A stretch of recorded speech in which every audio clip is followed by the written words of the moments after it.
Okay, over to you, Mr. Chairman. Thank you. Good evening, everyone, and welcome to a virtual meeting of the Residents' Education and Environmental Services Policy Overview Committee of the London Borough of Hillingdon. This virtual meeting is also being broadcast simultaneously on the Council's YouTube channel, Hillingdon London. My name is Councillor Bridges and I am chairman of this meeting. The key role of this committee is to monitor the performance of local public services within its remit and to hold in-depth reviews on topics of resident interest. We engage with a range of external witnesses in our activity, which can include community groups, residents and subject matter experts. Where we identify areas for change or improvement, we make recommendations to the decision-making cabinet.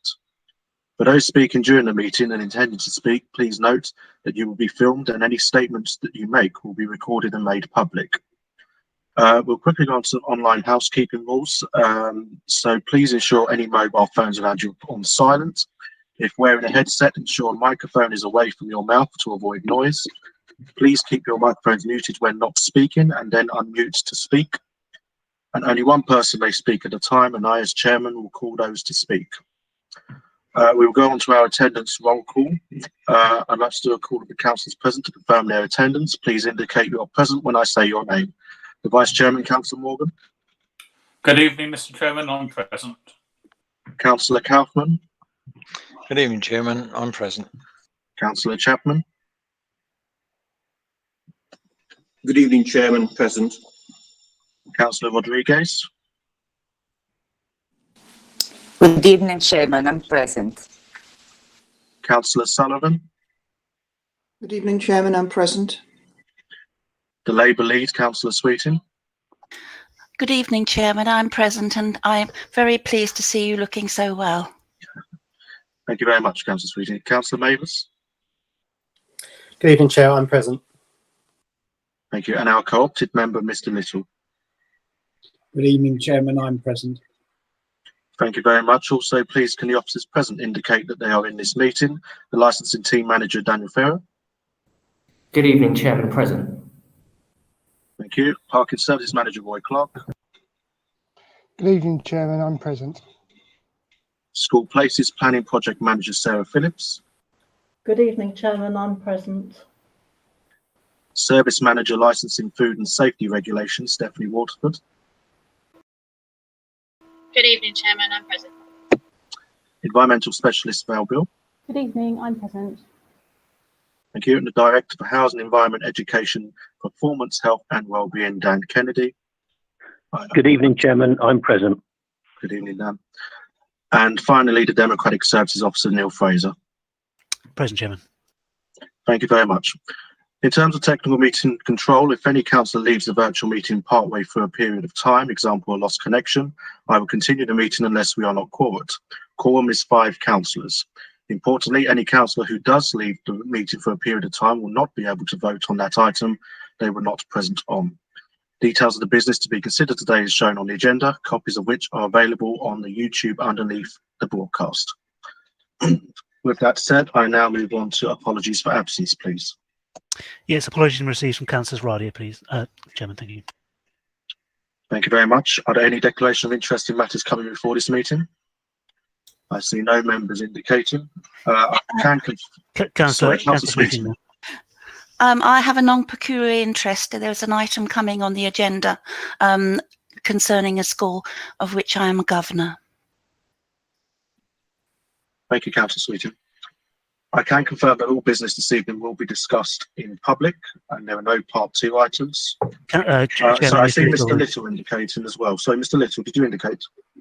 Yes, Chairman. I'm also a school governor of the school mentioned in the report. Thank you. Item 4 is to agree our minutes of the previous meeting, pages 1 to 6. Are there any issues with the minutes at all? Cannot see anyone indicating. Councillor Sweeting, are you indicating? I'm indicating, Chair. Yes. There's no issues actually with the accuracy of the minutes, but we have a couple of items pending from the minutes. Both are on page 2. An update requiring concerning the request that MEs be publishing a report for each ward. That's been requested twice now, and also case 738889 to the Ombudsman. Further details of this case has not come to the committee as requested, I believe. Neil, did you have any update on those, please? Yeah, Councillor Speeding, I'll chase the Emmys by ward, but the Ombudsman detail was sent to the committee, so I'll forward that again to you following the meeting. Thank you very much. Thank you. With that said, I see no other members indicating, so I'll assume that those minutes are agreed, which brings us on to item 5, the Statement of Licensing Policy Consultation. Welcome to Daniel and Stephanie, who will be presenting this evening. Please feel free to proceed whenever you wish to do so. Thank you. Thank you, Chair. Good evening, Chairman. Good evening, members of the committee. My name is Daniel Ferrer, and I'm the licensing team manager here at Hillingdon Council. I hope you, your families, your loved ones are well at this time. On Monday, the 5th of October, the Licensing Authority started the formal consultation of the review of the Council's Statement of Licensing Policy. Now, why are we having the review? Now, the reason simply is because we are reviewing it because there is a legal obligation under the Licensing Act 2003 for a review to take place of policies every 5 years. Now, the current policy was revised and adopted back in January 2016, and so obviously January 2021 is when it will become due. Now, it is important that this policy must be published before the authority carries out any of its functions under the Licensing Act. For example, receiving and processing licensing applications, carrying out enforcements, issuing licenses, but also holding any licensing subcommittee hearings. And it's worth saying from the outset that there are no major massive changes or alterations to this policy. Instead, I would say that the changes are sensible, reasonable, and really refresh and update the licensing policy. It really takes into account consistency with the actual primary legislation, the Licensing Act 2003, and also consistency with the government guidance relevant to the Act, and that's a Section 182 government guidance. We feel that these changes provide clarity, consistency, and also certainty. And besides, the current policy that we're currently working with hasn't been opened up to legal challenge. And so it's our intention that we work and remain and have these strong foundations. Now, in summary, we have included a few small sections, and they include partnership working and initiatives, a section on the Immigration Act, modern day slavery is a section that we've included, and also interestingly, one which is topical right now, mobile, remote and internet sales. And furthermore, we've made changes of really retitling the promotion of equality to now the equality duty, which is now subject to all licensing authorities. There are other minor changes, but really, as I've said, they are just merely to be consistent with the Act and the government guidance. Now, yesterday we presented these proposed changes to the full licensing committee yesterday morning. The consultation formally closes on the 22nd of November of this year, and following that we will collate all the comments, the feedbacks, and finally report back to full cabinet on the 10th of December of this year. And hopefully our aim and our target is to be in a position to fully adopt the new policy on the 14th of January 2020. I'd just like to sum up and conclude by saying that really is our intention following this process to have a solid policy in place consistent with the Act and the government guidance, that it is legally sound and follows the proper process. It's our hope that it fulfills the corporate vision, obviously, of putting the residents first, but also equally providing guidance and education to support businesses and other various stakeholders. And finally, it's our hope that the new policy will serve us well in the next following 5 years. And Chairman, you would have received the report at agenda item 5, the summary of all those changes. You would have also received and read the full report with all those draft changes, and also additional contents, such as the equality impact assessments which we took place. I mean, I'm happy to sort of speak on more detail on any various sections or take any questions or queries that you or the members may have. Thank you. Thank you very much, Daniel. I will invite questions from members. I understand Councillor Morgan indicated first, but if there are any others, please give me a wave while Councillor Morgan asks his question. Councillor Morgan. Thank you very much, Chairman. First of all, I'd like to thank the officers for writing this new policy document. It's not easy to follow others when you've already got a policy document there to go through and pick out the amendments. However, sad that I did actually go through the whole policy document almost line by line, and there are a number, I'm having a quick look, I think there's about 8 or 9 that I've picked up that we either need to clarify or it needs rewording.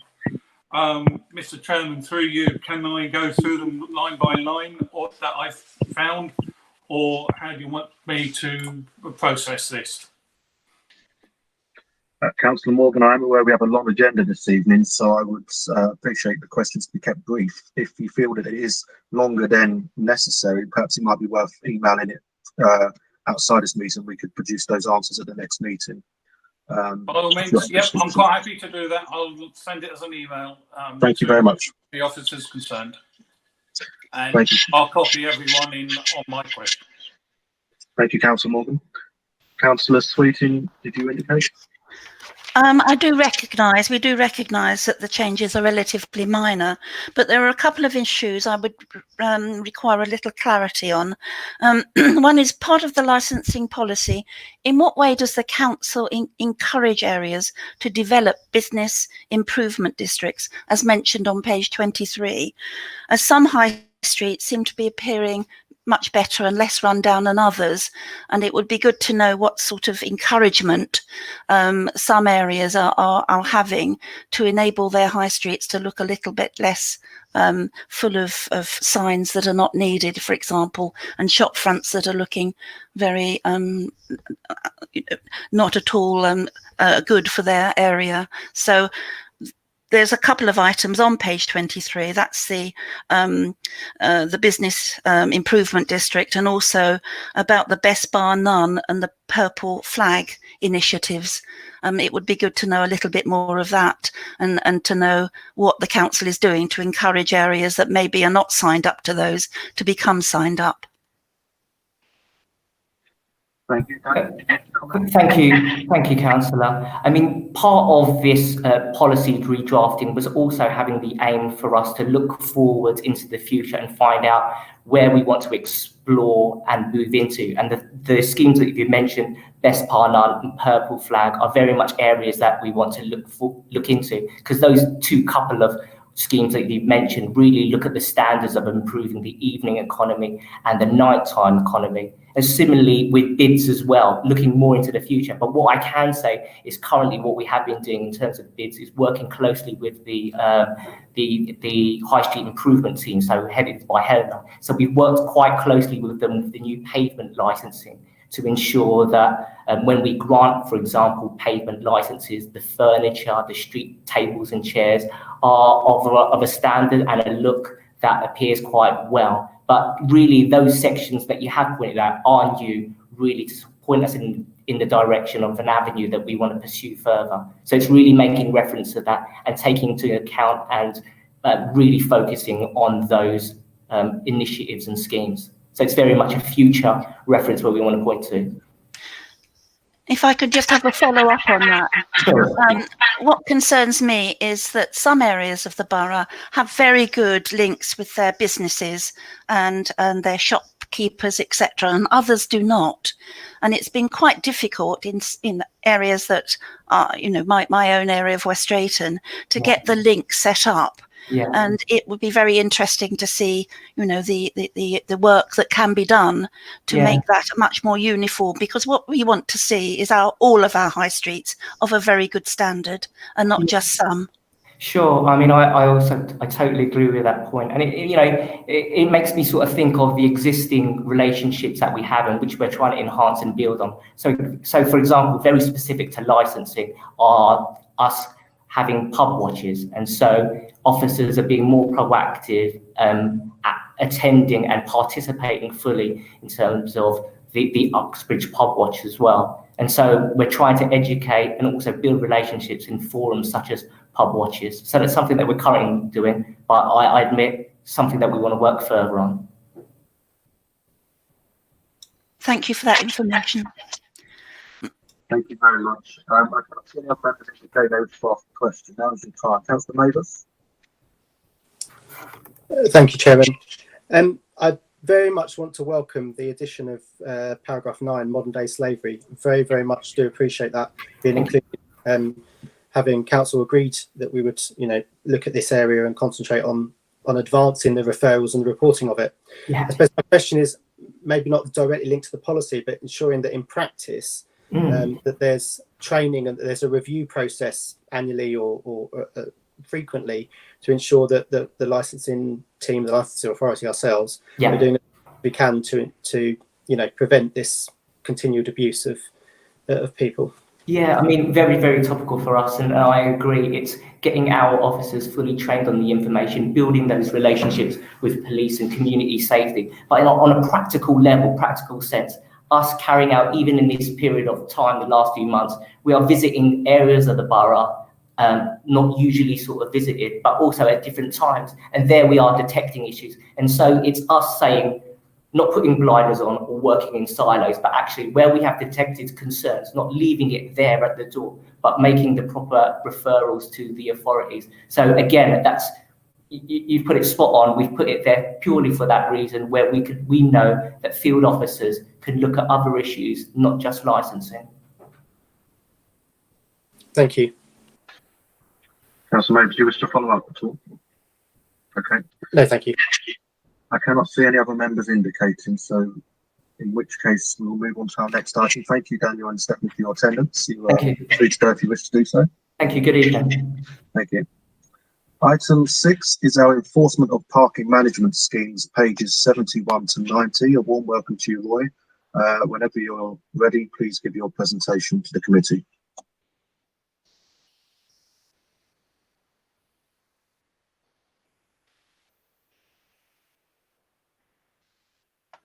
Thank you, Chairman. Sorry, I was having a little problem getting to the microphone. It's a pleasure to come along and speak to you all. I'm very pleased to be able to give you a little bit of background about how we actually enforce parking management schemes, which is an area I believe that you've looked at recently.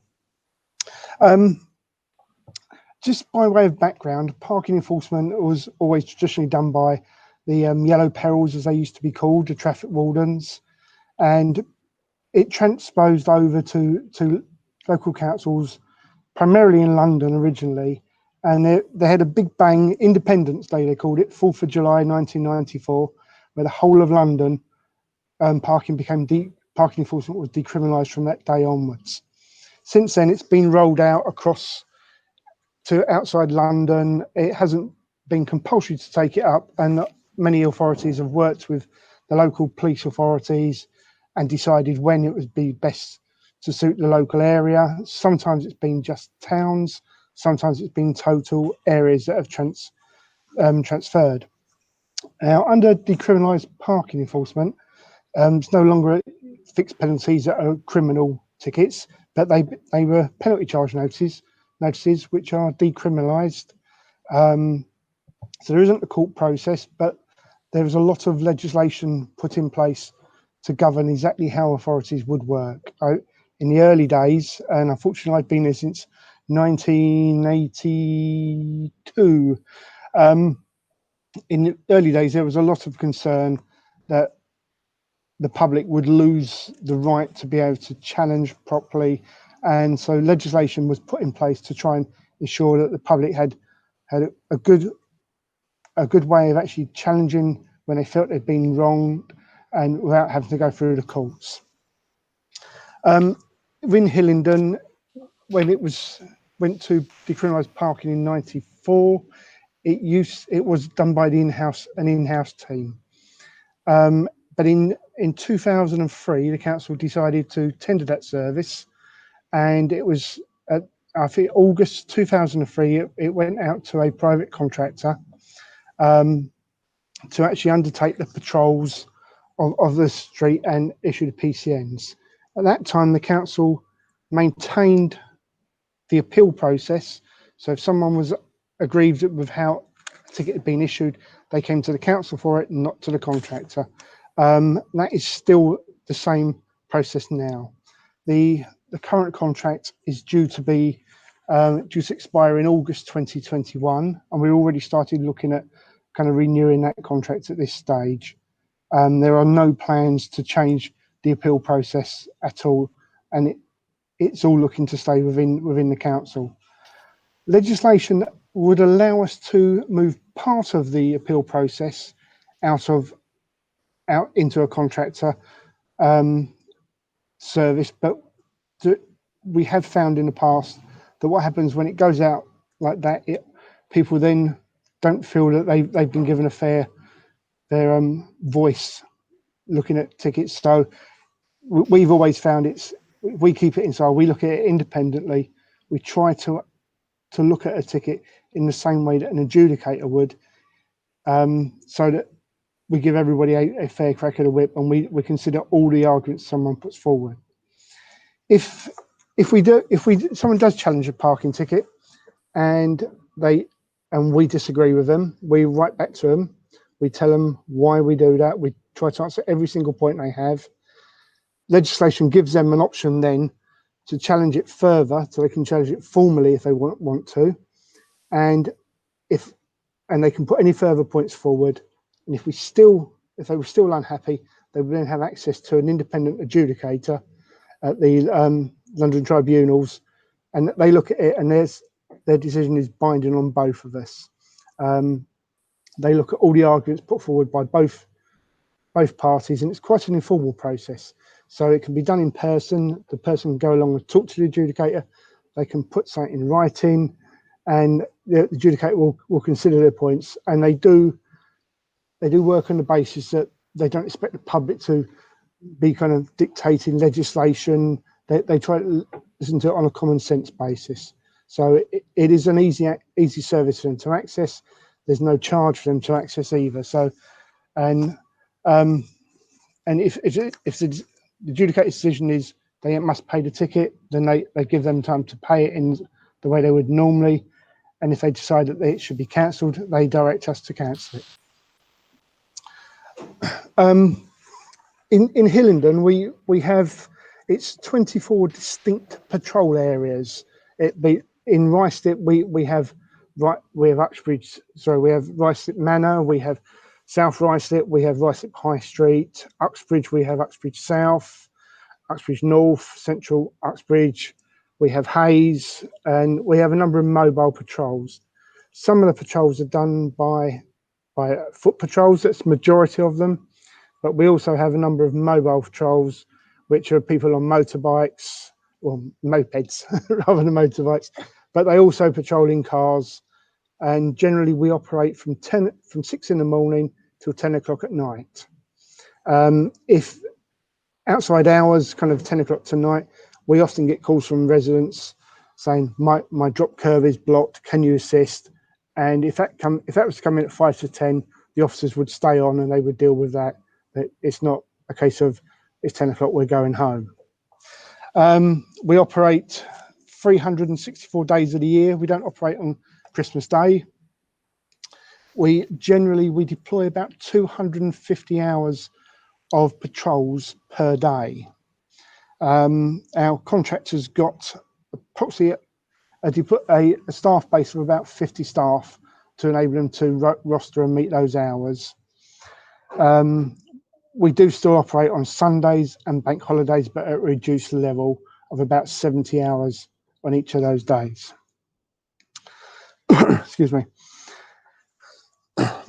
When it comes to parking management schemes, we obviously gear the patrols to address the times that those schemes operate. Some schemes only operate for a couple of hours a day, so we roster in to make sure we're getting to them as the schemes come into operation, and thus make sure that the space is available for our residents. Before we go live with a parking management scheme, about a month before, all the residents get delivered an application pack so they can apply for a permit and vouchers. The first permit is free in each household. Each household gets 10 free visit vouchers a year, but they get the appeal pack. They get the application pack about a month beforehand, and about a week beforehand, we then arrange for the enforcement officers to go and patrol the area, and they put warning notices on vehicles that are parked in there to say you might have noticed the new signs and the lines going in.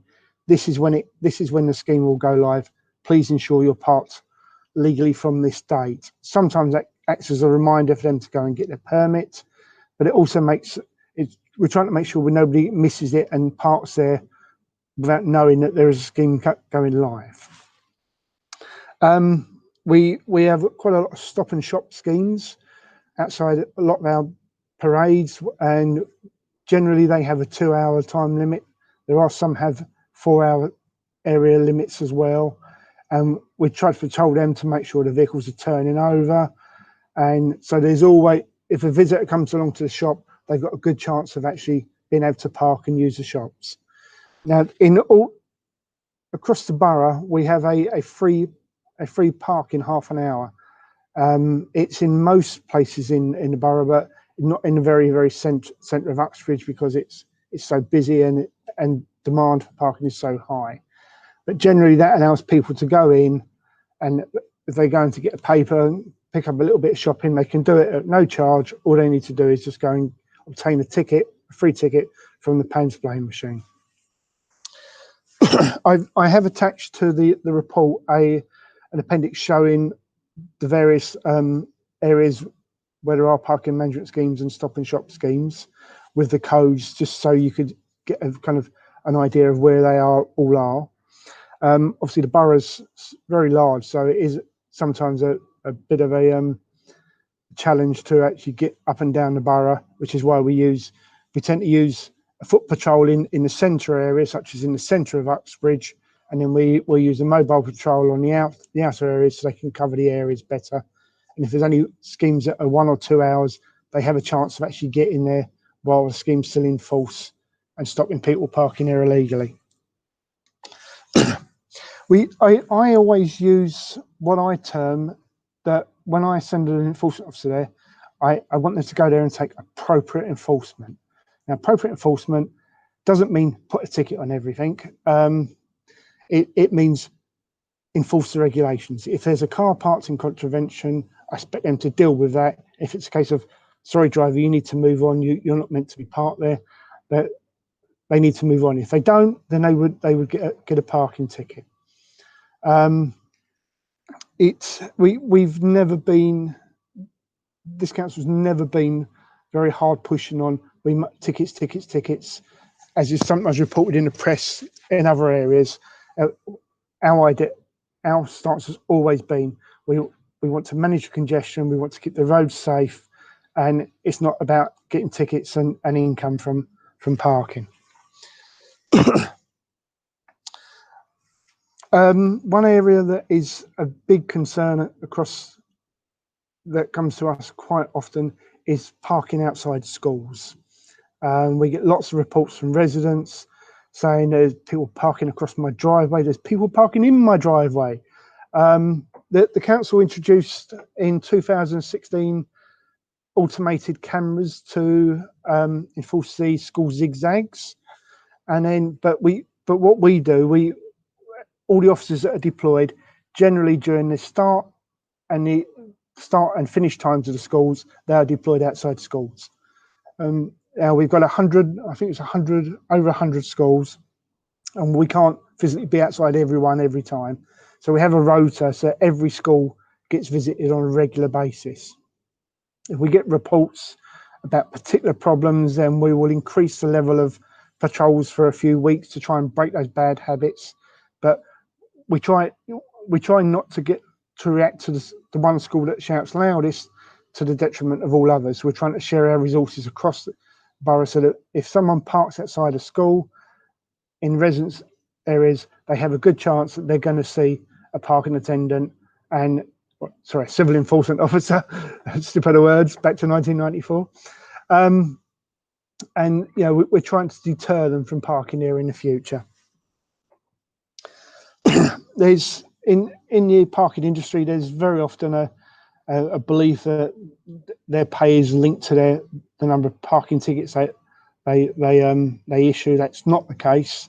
It's actually illegal in legislation to do that. Within our contract with our contractor, we do enable them to have a bonus scheme if they want, but it can't be related in any way whatsoever to the number of tickets that are issued. It's got to be related to the way they perform, their dress, their attendance, that type of thing. And the council has a veto on it. So any scheme that they want to put in, they have to propose to us, and we agree it or disagree it. And we wouldn't agree one with that would ever put in numbers of tickets.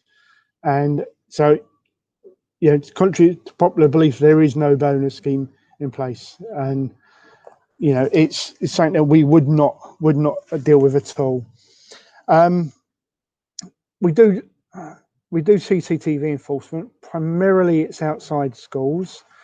A few years back, you used to be able to do parking enforcement of yellow lines in certain places, and that was changed with Deregulation Act in April 2015, if I recall correctly. And under that, you could only use parking CCTV for parking enforcement in certain areas. One of those is bus lanes. Even driving in a bus lane is actually a parking offence. It comes under that legislation. Bus stops, on school zigzag markings, and on red routes. That's it. The only other place you can use CCTV for enforcement on is things like moving traffic contraventions, such as banned turns, no entries, that type of principle. So we have, I think it's 106 cameras outside schools, and we've got a total of 131 in total, looking at in places such as banned turns, bus stops, and that type of thing. They're every ticket that is captured by the system, it is an automated system. If you actually see them outside the schools, you'll often see what looks to be like two cameras, a dome camera and a camera pointing. The pointing camera is actually just a sensor, and that's kind of monitoring the area that it's been kind of drilled down to look at. And if it sees something stopped in there, it tells the dome camera to wake up, come and record this, and that records it, and then it carries on from there. Every single clip is then sent to the back office, and it's reviewed by a trained CCTV officer to ensure that there is adequate evidence to support a PCN being issued, and there aren't other reasons, such as there was a bus in the way or there was traffic coming the other way, so they had to stop there. And again, if a ticket is issued and someone's not happy, they have got a right to challenge. I did put in the report, there's a wide range of legislation covering parking, back to 1984, and I listed some of them. There are many bits of legislation. I was trying to demonstrate to you just how highly regulated parking is. On top of the legislation, the Secretary of State has also issued statutory guidance to local authorities, and every borough doing decriminalised parking enforcement must adhere to that. They must recognise it, they must adhere to it. It's designed to try and ensure there's a good level of consistency across the nation, but also allowing parking policies to be flexible enough to meet local areas. The parking contraventions were also changed many years ago now to become higher and lower, and the idea was to try and ensure that they reflected the seriousness of an offence. So parking on a double yellow line would be a higher PCN, but say overstaying in a parking bay is a lower one. Generally, it was higher is where it is prohibited to park, and lower tends to be where you're allowed to park, but you might have transgressed the regulations. And again, in the report, I have put a list of all the higher and lower and the different types of contraventions available. It's a bit long with all the suffixes, but that is maintained by London councils, and that is something that the whole nation uses. That's not just a London thing, but London does tend to lead with parking matters.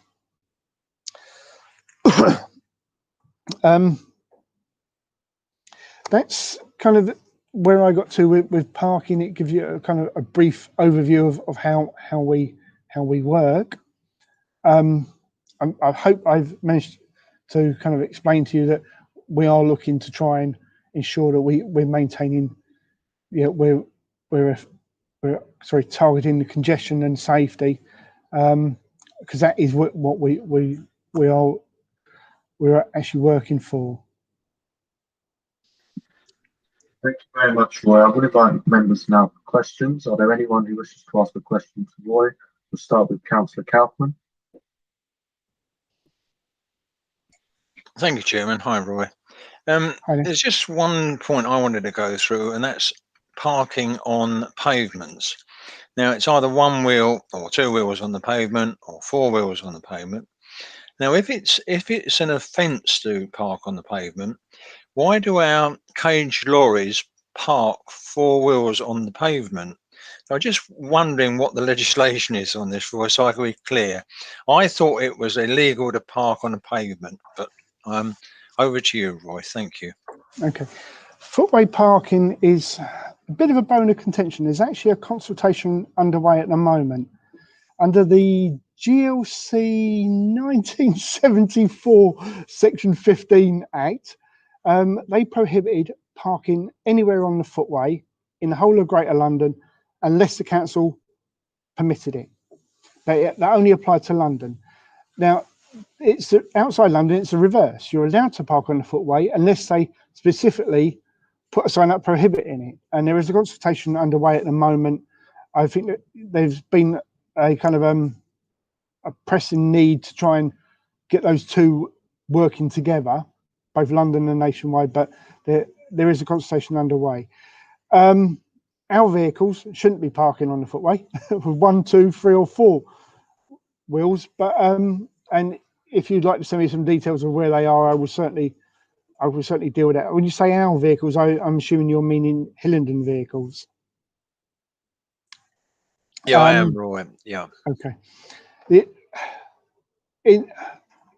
I have always take the thing that we deal with every vehicle.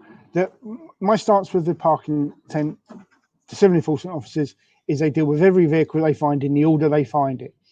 I've been in this industry so long that I don't want them to be being cherry picking. So people say, well, why has he picked on my car or not? I want them to go along, and as they find a vehicle in contravention, they deal with it, whether it be moving the vehicle or issuing a ticket. And that does include our vehicles as well.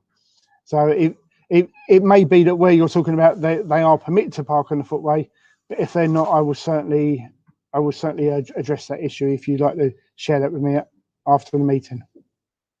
Thank you very much, Roy. Thank you, Councillor Kaufman. I assume there's no follow-up to that, so I'll move on to Councillor Sweeting. Thank you very much, and thank you, Roy, for your very, very full report. I'd like to come back, though, to schools, because I've got 4 schools in my ward, and the last month I have had complaints about parking outside 3 of them. I think that maybe COVID might have caused a few more problems because of the staggered intake that kids are going in and the parents parking on a staggered basis, and maybe some of the car parks are not allowed parents to go in. But there seems to be, because of the responses I've had when I've reported members' inquiries, the same response saying we can't be everywhere. And I acknowledge you can't be everywhere, but I do think there is a possibility of a lack of capacity, because what's been happening, especially in schools that have been expanded and more children going to them, there are real problems now with this fight between parents dropping children off and the residents that live in those roads. So can I ask whether there's going to be any additional capacity so that the monitoring of our schools is done more regularly, because at the moment I've got buses being confronted by parents in outside one of my schools, and it's turned into, I'm afraid, who's going to move first, and nobody wants to back down on that. So and that particular school does not have zigzag lines and does not have cameras. So, you know, I would sort of ask, is there any way that we can look again at capacity when it comes to around schools? Because I've also had some of my colleagues reporting the same sorts of problems to me as Labour lead on this committee. Thank you, Councillor Sweeting. Yes, there has been a marked upturn in complaints about schools this year. One of the things the council did before the schools went back was we've actually extended the operating times of the school keep clear restrictions for an hour at each end of their period, and that was to try and allow the schools to do where they are doing staggered starts and finishes without everybody parking all over the zigzags where children are crossing. Schools is normally one of our biggest areas. We deploy all of our CEOs on every day outside the schools. It's not a case of, oh, they've got more important things to do. Schools are very important to us. The capacity issues, with over 100 schools, I don't have 100 enforcement officers. Our enforcement contractor can't get 100 enforcement officers, and if they did, they could only be using them for a very small period of time during the schools. Now, we are actually talking to them at the moment to see whether there's scope to actually bring in some additional resources on a part-time basis, similar way that people do with the school crossing patrols, maybe come in for an hour or 2 hours in the morning or evening, so we can try and improve that. That's almost certainly something that we'll build into the new contract, but we are discussing that with the contractor at the moment as to what they could accommodate. But there is obviously, while someone's only there for an hour, the cost of training them and deploying them is still very high as well, and they do struggle to get people for those short periods of times. Thank you, Councillor Sweeting. Just supplementary. Just to confirm whether all schools are supposed to have cameras outside them, because not all schools in my ward do. All schools with zigzags should have camera enforcements out there. There are some cameras being away for repair at the moment. I mean, if you'd like to share with me the schools, I'll come back to you specifically on each of them if you'd like me to. But you mentioned one of them didn't have zigzags, and maybe that's something that we could take up with the school directly, with the school transport team as well. Thank you for that. I will come back to you on that, because we have taken it up with you and there is a problem. Okay, thank you. Thank you very much. Councillor Morgan. Thank you very much, Mr. Chairman, and thank you, Roy, for quite an extensive report. I didn't realise there were so many different PCN codes going around, but there we go. And also, you know, we talk about the size of the borough. Well, Hillingdon is the second largest by size in London. So, you know, it gives you an idea of, you know, 50 guys trying to cover the whole of Hillingdon is doing a fantastic job. But Roy, I do have a question concerning the parking meters that we have. You know, I've noticed that there's quite a few that have been out of order for some time, and you know, it looks like you know, there's one that I can name that actually hasn't been in place now for 3 years, and it's a case of what is happening on this, and are we going to go more towards using our contactless or using our phones to be able to pay for the extension of the 30 minutes? Thank you. Pay machines, wasn't it? And looking at kind of credit card or extending payment options was something that the committee looked at a while back. Now we have actually tendered it. We have actually placed a contract, and I'm actively working with the contractor to put new ones in the ground at the moment that accept contactless payment and credit cards, and also our Hillingdon first. The first batch of 100 are due to be delivered on the 4th of November. Now my instruction is that I want all of them in by the end of November. It's an extremely challenging process. We've got a total of 273 machines need to be installed. The council normally has the free parking initiative for Hillingdon residents up in the lead up to Christmas, and clearly that's where my drive is. I must have them in and working by that time.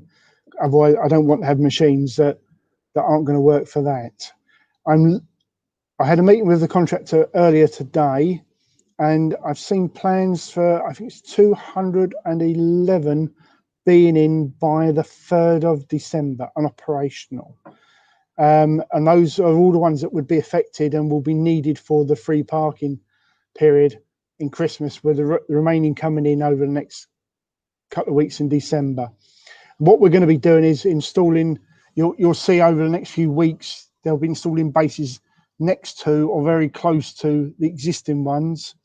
The new machines will come in, we'll put them on, commission them, make sure they're all working, and then we'll turn them on and cover the other ones over and remove them. So the other ones will be removed during December, but we're going to put everything else in there first. Now, of those machines, the vast majority are solar. I think it's 29 of the 273 are mains powered, where the demand for the machines is very, very high. These machines, standards have changed, and I think they meet the level 3, one of the British standards, European standards on defences, which means that they will defend against an attack with power tools and that for a minimum of 5 minutes, and that, which might not sound a long time, but if someone's going at it with drills and cutters and that, it is quite a long time. And they have a proven track record of being, deterring theft through that way. So we are expecting to see a huge improvement in the parking, in the availability of parking machines going forward. The ones that are been out for a long time, I'm presuming including the one you've mentioned, are going to be in the very, very first batch are done. Thank you, Councillor Moore. Did you have a follow-up you wish to ask?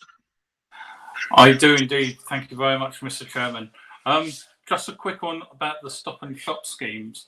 I think we've all seen them in our time where people are putting in a 30-minute ticket, doing whatever they have to do, but 40 minutes later come back, notice that the traffic warden's, an enforcement officer is walking along, so they quickly put another 30-minute free ticket in, and they do that throughout the day. I've seen it where it's usually the businesses that they use up a stop and shop and space, and throughout the day they're forever just putting in a free ticket. What are we doing to try and ask the businesses to stop doing this and freeing up the spaces? We are looking at the machines and how we can use them to technically stop people doing that. Yeah, that is something I'm actually kind of talking about at the moment. I'd be happy to give you an update on that possibly in the next meeting, but it is something I'm kind of discussing a number of different options at the moment, trying to find a way that, we've got all this new technology with the machines and contactless, Hillingdon first, solar power. Let's try and make it work so that we can actually stop them being misused and make sure that the spaces do get turned over much easier so that they are available for shoppers and visitors. Thank you, Councillor Mavis. Thank you, Chairman. I wanted to ask what the impact has been on processing fines and appeals during the COVID period. I know I've had a couple of residents contact myself about delays to a notice they've got that they put in, or they've appealed. And I just wondered if there was a backlog and how long it would take to shift. There is no backlog. If they've been waiting for a long time on something, if you'd like to send me the details, I will have a look at that. The team have worked throughout the lockdown period. During the lockdown period, we introduced free parking permits for residents that were stuck at home. We've continued to issue new permits. We've continued to deal with appeals. We did notice there was an uptake on appeals, which we believe that was linked to the fact that people were out at home and dealing with stuff that they hadn't dealt with in the past. But we haven't got a backlog. And I think even at the height of it, when we were getting a lot, we were talking about 14 days. So, you know, if you've got something longer than that, then it would sound like there's something going wrong with that one. And I'll have to look at that and come back to you directly on that. Councillor Mavis, do you wish to add anything? Yes, if I may. Thank you. Yes, well, I will get in contact. The other question, now, I don't know if you're speaking on the next item or not, which is about air quality, but it would be useful to find out a little bit more information about the long-term plan. There is some detail in the next report about the enforcement of idling vehicles, particularly in my mind and in our area, taxi drivers idling their vehicles on side roads. I'm not involved in the next one, but generally the parking attendant, I call them parking attendants, it's easier, can deal with idling vehicles, but the legislation's a bit clunky, and it is easier dealt with through the antisocial behaviour team, who do actively deal with those, and we often work in conjunction with them as well in areas where we know that there are coaches, there are taxis sitting there with idling with the engines, and that we will deal with that.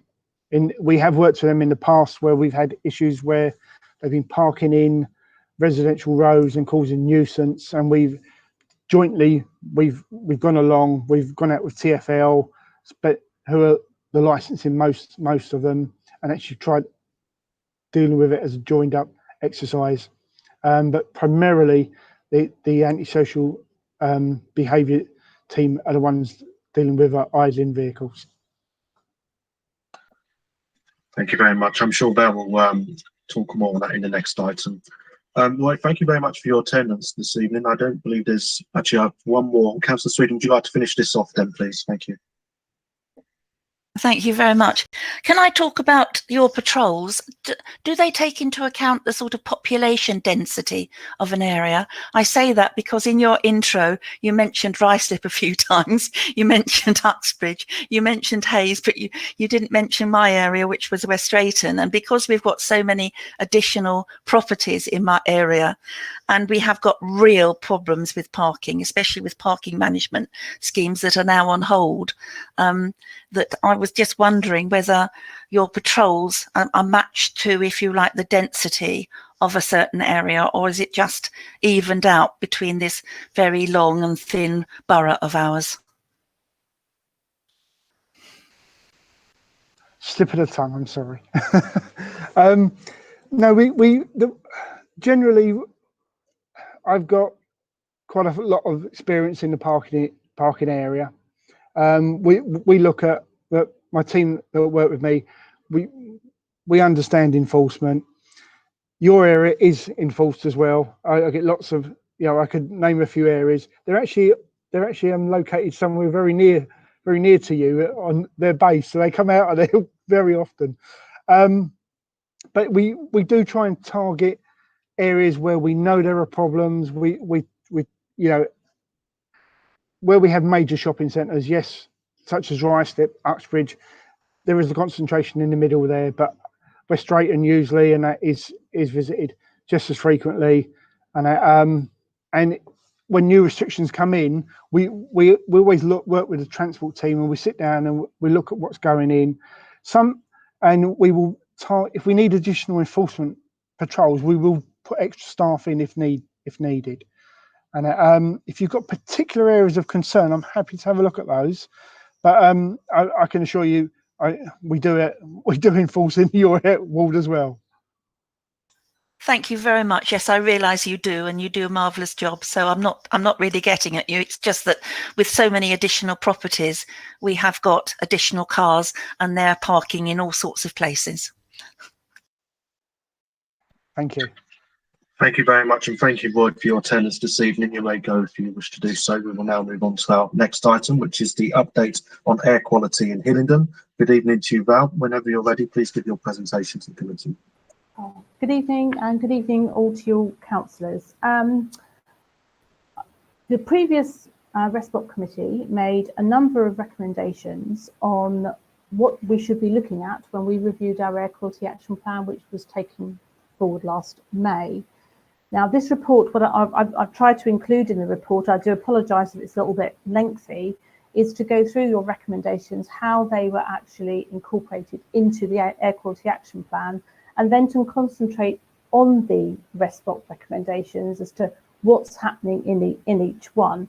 You also, back in, oh gosh, I think it was February, March, it sounds like another time away now, sent a series of advanced questions, and what I've tried to do is slot those in to where you're underneath your recommendations as they came up.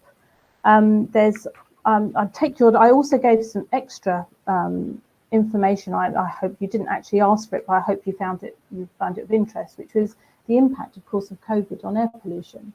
The levels have been dramatically changed, as I've got a graph in the report. So I just take your advice, Chairman, as to whether you want me to go through the report sort of paragraph by paragraph, or whether people have read it and want to fire questions at me. I'm very easy to take whatever you think is the best way.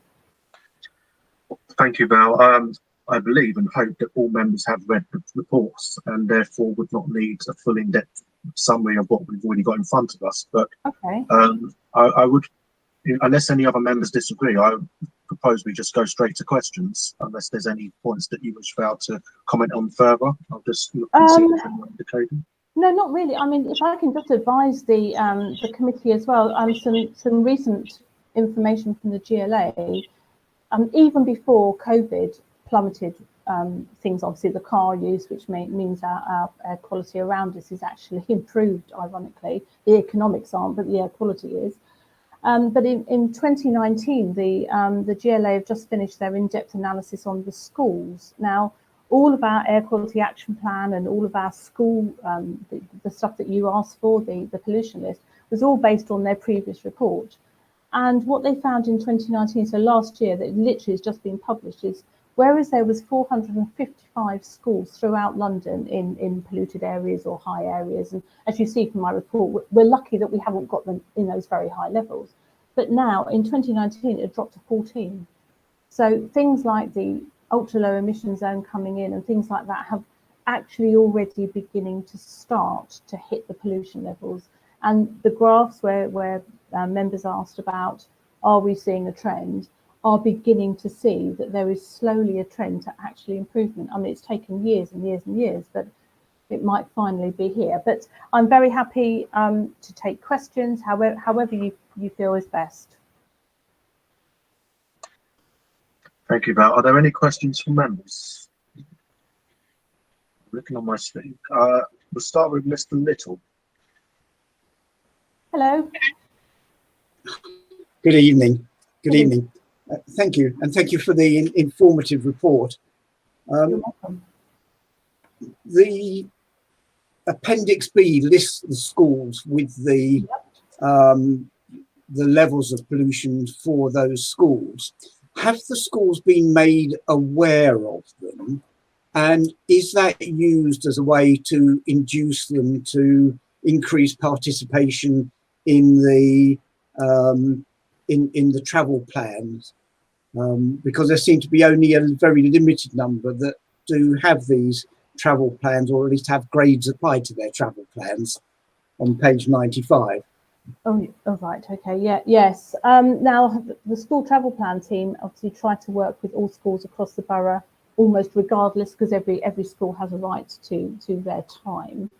Now, these pollution lists, what we have made sort of made people aware of is we have, when we look at things like air quality education packages, we have a certain amount of money we used to get from the Transport for London LIP thing that they used to give money to. At the moment, that's on hold, unfortunately. But we would look at those schools where pollution was higher, but bearing in mind that really every child deserves to have travel plans and a better environment around their schools. Now, one of the things we have done is we've looked at all of the schools via sort of like a GIS process, and our project team has gone out looking at, there's been a lot of information on whether trees and planting and pollution barriers and things like that actually work. In the early days, there was little evidence. Now there's quite a lot of scientific evidence on that. So every school has been looked at across the whole of that. But when it comes to priorities because of money, the ones higher up the list would be the ones that would be ticked off first, if that was the case. So the list is of use. We've been very lucky. I've tried to annotate, because I was coming along tonight, I spoke to our school travel plan people, and a lot of the schools in the higher end, they are all got pedestrian training. They've requested the things that we've asked, like the education packages. They've asked for no idling vehicle campaigns and things like that. So they are all, a lot of them are on board, but as you probably all know, it does depend on having like an air quality champion, if you like, in the school. We had a no idling campaign at Whiteheath who were very, very keen on that. And somebody there is in control of their travel plan and pushing it and things like that. And it's not to say that some schools aren't bothered. I think teachers are very stretched at the moment. So it's actually quite difficult. But we do try to make sure that, well, I've shared the list with our school travel plan people, so they are aware of it. I don't know if there's much more I can add on that, but if I've missed anything, please say. But has it been shared with the schools themselves? I personally haven't done that. I mean, whether the school travel plan people say things like your school is higher up than such and such a school, I don't know. I think we did go in when we looked at the asking for no idling and also the air quality education packages. We picked those ones that were higher up the list and said your school has been identified as having levels of pollution higher than others, without trying to name and shame or whatever others, to try and encourage them to come forward. As I say, a lot of those schools in the top, luckily, have taken up the air quality education packages and pedestrian site, all of that sort of stuff. So that's as far as we've gone at the moment. I don't believe we've published it in Hillingdon people or directly. I mean, do you feel that would be of use to the schools as an impetus? I can take it back to the school travel plan team. I mean, I think the schools should be made aware, but I'm not sure it should go into Hillingdon people. No. Thank you very much. I have a question now from Councillor Kaufman. Thank you, Chairman, and good evening, Val. Hello, Councillor Kaufman. I just wonder why two people are going to talk about the same page, 95. But I'd just like to sort of congratulate you on the actual piece from sort of 2.9 to 2.18. It's very, very comprehensive, and it was something that we actually asked for. And it does give you a great sort of an uplift to see all the things that are going on with regard to air quality within schools. So Val, that's a really good piece of work. So thank you very much. Oh, that's very kind of you. Thank you. It's not quite a question, but it's. I appreciate it. Thank you very much. Okay. Thank you very much, Councillor Sweeting. Thank you. Sorry about that. I'm having problems with my monitor. I'd like to talk about the concerns that that residents have got in our area, which is the pollution that they walk through when they walk through the high streets. We've got a lot of very heavy vehicles trundling through Useley and West Drayton, many of them going to the coal yard site. That's another story, isn't it? Okay. And I was just wondering whether the council had considered about setting up, if you like, routes for these highly polluting heavy vehicles coming through our sort of domestic local high streets. I know that there was one possibility in a planning application many moons ago for heavy vehicles to be rerouted past the high streets up an alternative road, and I was just wondering whether the council had thought about sort of putting that together as part of, if you like, a planning requirement when there is the possibility that an industrial development is happening or a site that's got industrial status is happening, so that any large vehicles would be rerouted away from, if you like, routes to school, because the children would be, you know, walking through our high streets. I just wondered whether the council had considered about, you know, setting up possible, you know, routing, new routes for heavy vehicles. Okay, thank you for that. Obviously, it's the very large vehicles that cause, although there's fewer of them than there are cars, they obviously emit far more pollution than the cars do.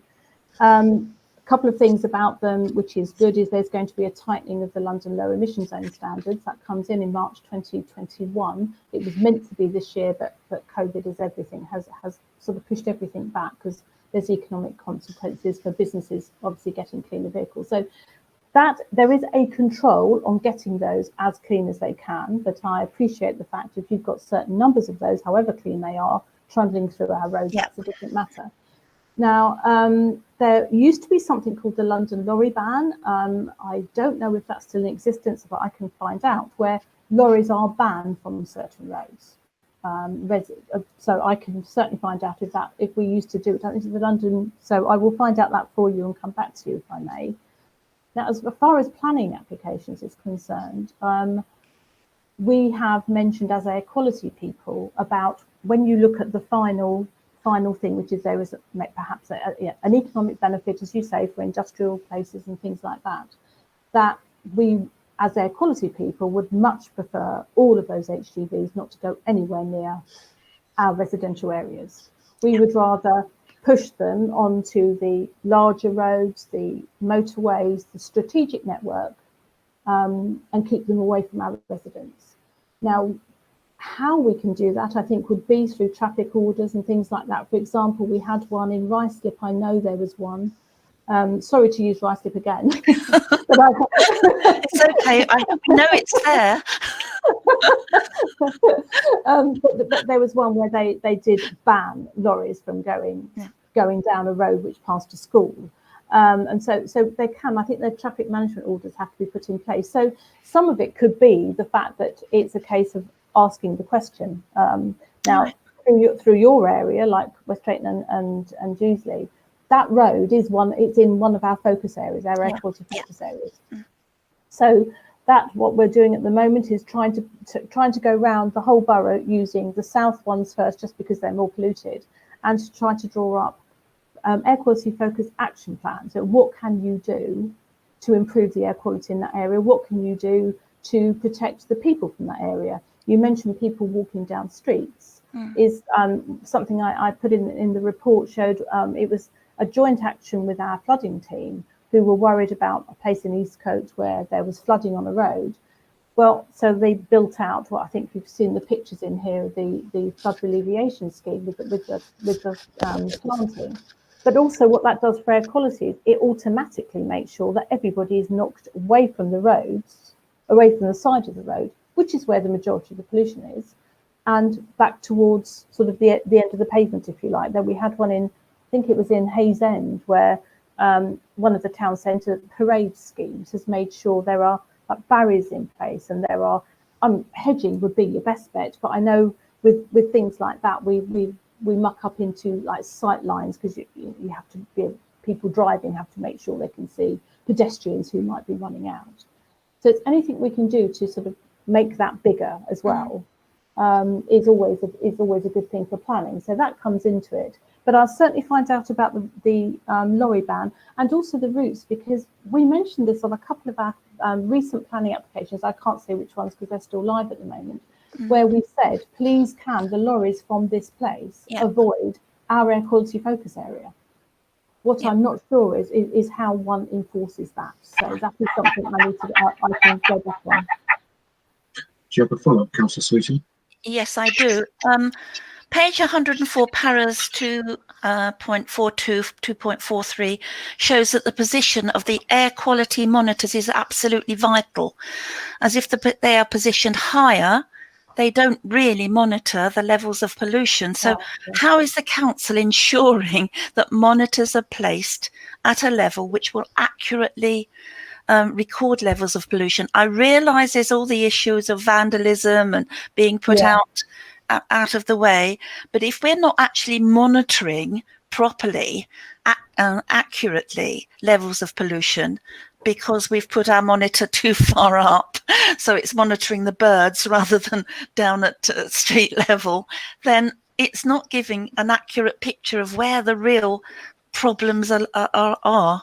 Because I'm sorry to say this, but we have got in our high street in Newsley and West Drayton very high levels of pollution, and it's on a route to school. Lots of children travel that route as well as other residents, of course. Yes, I take on board what you're saying. It is very difficult, and as I said in the report, that we are sort of governed by this technical guidance. But I think what we all need to take on board from that is, obviously, it is the roads that are the problem. It is the roads where the pollution comes from.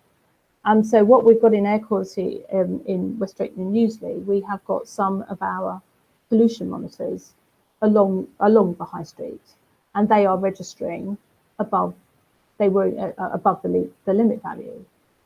So it's almost, if you like, if you know it's bad there, it's going to be even worse underneath. So therefore you put in actions. So I think that's why we've drawn up the air quality focus areas, because we can't monitor everywhere. We've looked at the modelling that the GLA have given us, and where they've got a few dots like that, we think, well, okay, you've got to have the entire lot as a focus area then.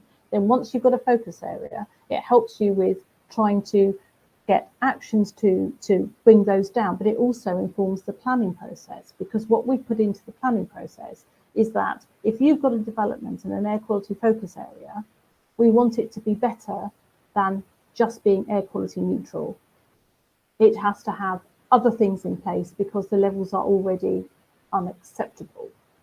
As I say, having said that, if you look at the results that we are seeing now, the trends are finally beginning to come down. The problem you'll have in places like your own area is they're quite high, sort of high buildings, aren't they? So therefore you get like a concentration. So it's trying to find what is the right action, because people love trees. They've got every right to love trees. They're fantastic things. But in things like street canyons, which I don't think Newsley and West Drayton is quite a street canyon, but in places like that, if you're not careful, the trees actually ironically hold the pollution down because it can't disperse. So there has to be other ways of sort of taking forward actions for the pedestrians. I'm sorry, that probably doesn't answer your question. No, thank you very much. Please, can we have a plan to bench then? Oh, well, yes, exactly. Well, Councillor Sweeting, these are things that are beginning to, I mean, it was a bit of a, is it going to work and things like that, but you've got to start and then roll it out, haven't you? Thank you very much. I have Councillor Thank you very much. Thank you. Thank you very much, Mr. Chairman, and thank you, Val, for this extensive report. Good evening, Councillor. Just very quickly, I've noticed that, okay, I think we've all done the same, is have a look to see what schools in our area appear on the report and whereabouts. But I just want to generally ask the question, in all those that appeared in the under 40 but above 35, have you actually gone to the schools to ascertain why is it high around those schools? Is it because the schools haven't got a plan sorted out for parking, for school arrivals and departures? Is it purely because traffic can't move because everyone's arriving at the same time? And then, you know, literally, what have we done to progress this so that we can get those that are above 35 down to a lower level. Yeah, no, I take that on board. And what we have done, as I say, luckily most of those schools are beginning to work with us. And I think a lot of them, unfortunately, you'll see as you go through the schools, they start in the south of the borough more, where the pollution level, the background pollution levels are actually higher. So to a certain extent, it's quite difficult. You have to, not only does the school have to do the best it can for its own premises and its own people, but it's also getting those background levels down. Cherry Lane Primary School, it is in an area which is already polluted. It is right by the main road, and that's where the playing fields are. So for things like that, we're going in and saying, okay, well, what we're going to try and do, we're going to put in trees, we're going to put in a barrier, and we will do that as a council for you. What we would like you to do is improve your travel plan. So I think it's a little bit like that. Now, we've also said to them they're all offered pedestrian training, bike training, and everything as part of their travel plan. Now they have virtually all taken that up, and Cherry Lane have just requested the education package too. So that they go into the schools, they talk to the children, they talk to them about pollution, what can they do to improve their environment, and that's like the No Idling campaign as well. We're trying to roll that out more across the borough. I mean, we've all been hampered by COVID. I mean, I could have wept, and we had two such good campaigns with two schools who were so up for it. I think actually the children love going out and telling adults what to do. They're knocking on their windows and saying, turn your engine off. You're hurting my lungs and I will die, which is what one little boy who I was with was telling everybody. And then, of course, COVID hits, which means we can't do those live campaigns, which is a shame. But the children are brilliant, and that's, I think, they're the people we need to get to be honest. Councillor Morgan, do you wish to follow up? Thank you very much, Mr. Chairman. No, I don't have a follow-up. Just to say thank you, Val, for the reports again. Oh, yeah, you're welcome. Thank you very much. Councillor Mavis. Thank you, Chairman. On page 112, it talks about the fleet of vehicles the council have. So we know that earlier in this year, we declared a climate emergency, one that would make us carbon neutral by 2030. I think my concern is that, and I'm not saying this is a bad thing, but it alarms me with the climate crisis, the emergency that we need to reverse global warming. We are effectively just maintaining the standards that were set by the mayor with the low emission zone, and it just talks about consideration for the purchase of electric or no emission cars or vehicles. So I think my concern for me is where is the strategy to convert? Yes, we're replacing vehicles now to upgrade them because we have to. Where's the forward thinking in terms of upgrading vehicles so that everything is going to be low or zero emissions? And equally, where is the pressure on our supply chain to do the same? Because we're equally just saying to them, you have to upgrade to the standards set by the mayor rather than going beyond, which we need to do if we're really going to tackle climate change and air quality. Yes, thank you, Councillor. Now, regards to the fleet, unfortunately, it's probably more for the fleet management team than it is for myself. I was only as to what their future strategy. I know they've got this strategy over 2024 to 2025. What will help is the fact that I believe we have just employed our climate change or our climate action person. Now that person will be looking to tackle what we do as a council first. So that will be, what do we control? Well, in Hillingdon, at least, we do control our fleet. We also control our housing stock and things like that. So that, I think, is maybe where the pressure will come from, because there are monetary things on all of these things. Now, the only problem with climate change is, and at local air quality, is there can be things that knock up against each other. The whole premise for the whole rush to diesel was because it was better for climate change because you got more miles to the gallon. So that was a good thing for that. It was only then when we all saw our monitors going up and up and up that you realised it was absolutely pants for local air quality due to the NOx and also the particulate matter. And it's the same really with electric vehicles. I mean, everybody talks about electric vehicles, which is the right thing to do. And now you've got people on the climate change people saying, well, those emissions still come from somewhere. So there's a lot to tease out from that. But I'm hoping the fact that we have made that declaration, I'm hoping to see that as a benefit for both of us. So I think that's where your strategy will come from. They've only just been appointed, I think. So I think that's where your driver will come from. I do apologise, but you had a second question? I had a second part to it. Councillor Maybe just to follow up. Yes, if I may, Chair.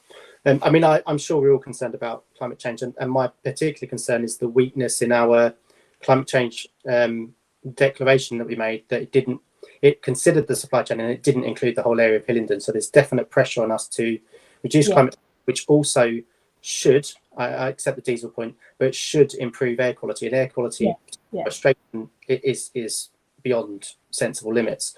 I suppose it's kind of then grouping in the other initiatives that are coming through, so that the no idling campaign that the Mayor is funding. Just how do you see us rolling out that very important messaging and support? I know you've spoken about the face-to-face that you can no longer do. I'm just we do that in a COVID world, because it could be here for a while and we can't wait to campaign and to message. And I know that from residents' experience here, people have been either fined and were unaware, or they just don't know about it. And particularly with, you probably heard my previous question, with a lot of taxis idling. Oh, yeah. I mean, it's great that some of them are, electric or hybrids or whatever, that reduces it generally, but it's still, the messaging is getting out, and it's a lot more harder for your team. So I suppose on both those issues, how do we adapt the long-term plans we had in the COVID environment over the next 6 months to a year? Well, I'm working with the No Idling project manager from the GLA, who we're looking at bringing out online resources, so that you there's 4 things that are going out to schools. They're saying either if you have your social distancing in place and you feel it's okay to do, somebody will still come in and will deliver the assembly. And whether we can deliver something outside the school as well is another matter, but they can at least get it into the assembly. Secondly, is another way would be to provide the resources. So we've got them already, but then that really does put it back on the schools, who are probably just about trying to sort of get themselves open again, to then build it into the curriculum. So I'm hoping that we will be able to go back to schools in some way. Now, the no idling vehicles that Roy was talking about, we have also got it. Oh, now it's the PSPO for Hillingdon, which is, I'm not going to, Public Spaces Protection Order, I believe it's called, and that it was concentrated around the Heathrow villages, and in that we put in idling vehicles as being an offence, because we were having so many, hundreds of people complaining about the taxis around Heathrow. It was successful, and we have now put it across the whole borough, and we are the only ones doing it. I mean, Roy said about the archaic idling vehicle legislation. I mean, it's dreadful. You're meant to really go up to somebody, knock on their door and say, would you mind terribly sort of turning it off? And the fines were something like £20. And well, I won't repeat what people probably said. But if you do that through a PSPO, we've got big signs up saying these are the rules, and it doesn't just obviously cover no idling. There's lots of antisocial behaviour, but it's an instant fine, and it's higher. I think we charge £80. Now, whether that's 80 and that reduces to 40, I don't know. But so they do go out. Now, they came out with us to the schools as well, because we now have the no idling signs outside each school. Just really reminding people that exists, but also reminding them that it doesn't matter if you're in that position or further down the road, you will get fined. So it's those officers that, for me, do most of the no idling, as opposed to to Roy's team, because they're doing some different legislation. I must say, when we looked across London, I was actually really proud. We're the only ones that are using that PSPO to really get a grip on it. because other people are going out in Invest saying, would you mind turning it off, and raising awareness. But I think you also need to have that enforcement tool, otherwise people ignore it. Thank you. Thank you very much. We have a number of other items on the agenda which we need to work our way through. So unless there are any other questions, I will move on now. So thank you very much, Val, for your attendance. You may leave the meeting if you wish to do so. Yeah. Thank you very much for inviting me. Thank you. Thank you. We now move on to item 8, which is the quarterly school places planning update, pages 121 to 138. Welcome to Dan and Sarah here this evening. Please feel free to give your presentations when you're able to do so. Okay, thank you, Chairman, and hello. I'm going to give a very brief summary because I can see all of you, I've seen lots of you, and I suspect you've all read the report and will have questions which I'll try and answer. I've got some, I can also provide written answers later if you have more. I have one answer for Councillor Mather on a question that he already sent in. So there's quite a lot in the report. The first thing is factual. The update on how many primary and secondary pupils actually were admitted to reception in Year 7 this September.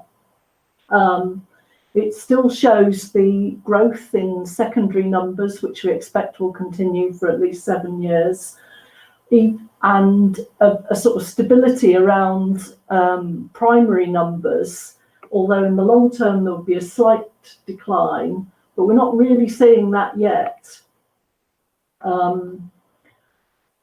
We have also got quite a lot of action underway, I'm pleased to say. I'm spending more time implementing changes now. So we've been working with academies, and also we have had cabinet approval to consult on reducing a pan of one of our primary schools where numbers have fallen and really not likely to rise, Ricelip Gardens. So that is out to consultation at the moment. We've also got plans to secure permanent places in both secondary and special schools in particular, and in a primary school. And I've been working with colleagues and with the DFE, because a lot of these are DFE free schools or priority school building programme projects the DFE's running, because there have been delays in these projects and they're now important that we keep them on track, because we need those places and the quality of the new buildings that's coming on stream. And in the meantime, I'm working with schools and also with colleagues in SEND, because we need some temporary extra places in mainstream special schools again for next September. And we're looking at whether or not we need, well, we've been creating extra places in special schools provision as far as we can, and looking at plans for that. Members asked for a bit more on special school planning, which I've put in. There's an update provided on school performance, and I'll try and answer your questions or come back with you with a written note if I can't answer it today. But maybe you have no points to raise. Thank you, Sarah. I'll invite members' questions. So we'll start with Councillor Sweeting. Thank you very much, and I thank the officers for this very detailed report. The report actually is in 4 areas: primary, secondary, special, and then improvement, the improvement report. So I hope that I am going to be allowed to, not all at once, I know, but to be able to question each of those areas. The first question is a question I have been asking several times, and that is, has Hillingdon put in too many primary places? Will the council now agree that it has? Because we have now got a situation where we are taking out 5 forms of entry, 150 places, in our admissions year for next year's admissions. That's one thing, but the projections are also showing, if you look at table 4 on page 125, that even with these reductions, we would be left with around 15.8% of unfilled places by 27-28.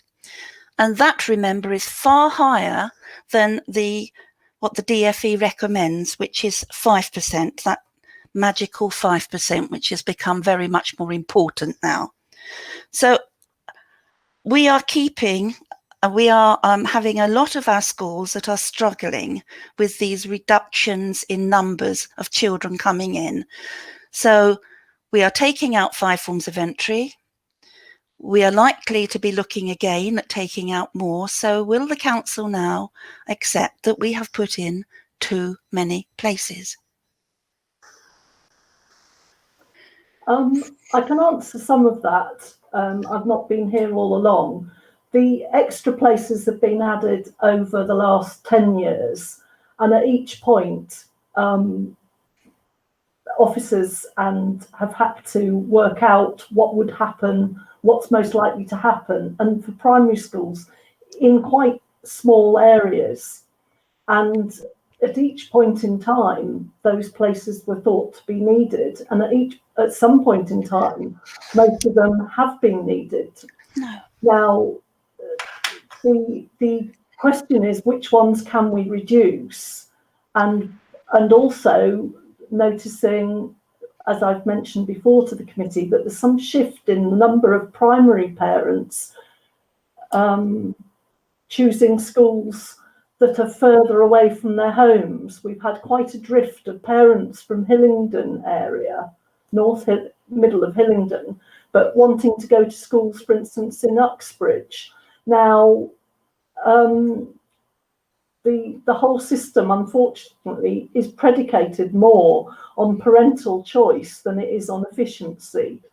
And that is one of the issues. So I don't think it's as simple to answer or to agree, but with that statement that there were too many created at any one or total point in time.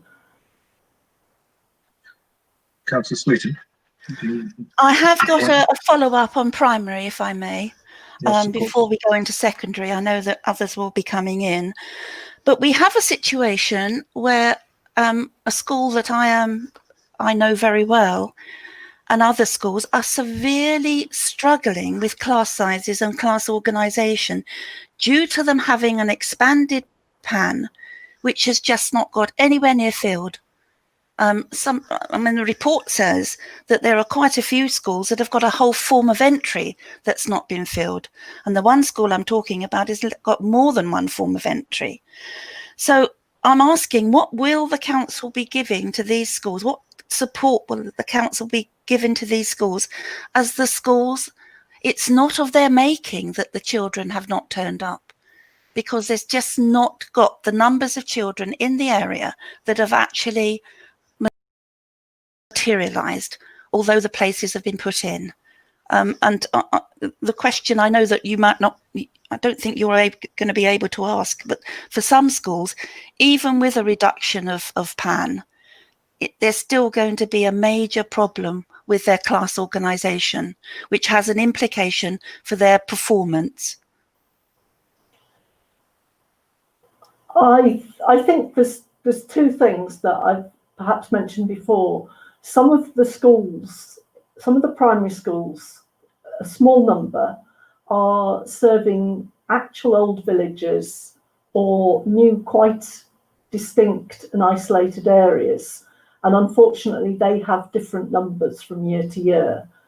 I realise my own view is that it's far easier for a school that just has 30 fewer pupils in each year than their PAN. And those ones we are trying to work through to remove the PAN. But the schools that don't have, the problem is if schools end up with half a year group. And those schools, there are very few of those now. We have tried our best to try and, where the council can direct pupils in, which is outside the normal admissions, we really try to fill up. So we're getting as many schools with sort of 28, 29 and fewer schools with just 22 in a class. And I think we've made quite a lot of progress on that in the last year or so, that there are fewer schools that have got these very small classes that are uneconomic or very large classes. But there are a few where it just happens because parents move in and out of those areas and there isn't another school to try and direct them to. Thanks. Neil, did you wave your hand? Sorry, I saw you indicating. I did. Thank you, Chairman. Just to say, I'm conscious that we haven't heard from Dan at all, and he is muted. So I'm just double checking that he's not trying to speak and we can't hear him because he's muted. That's the only thing. I see. Dan, are you there? You just need to unmute yourself, Dan.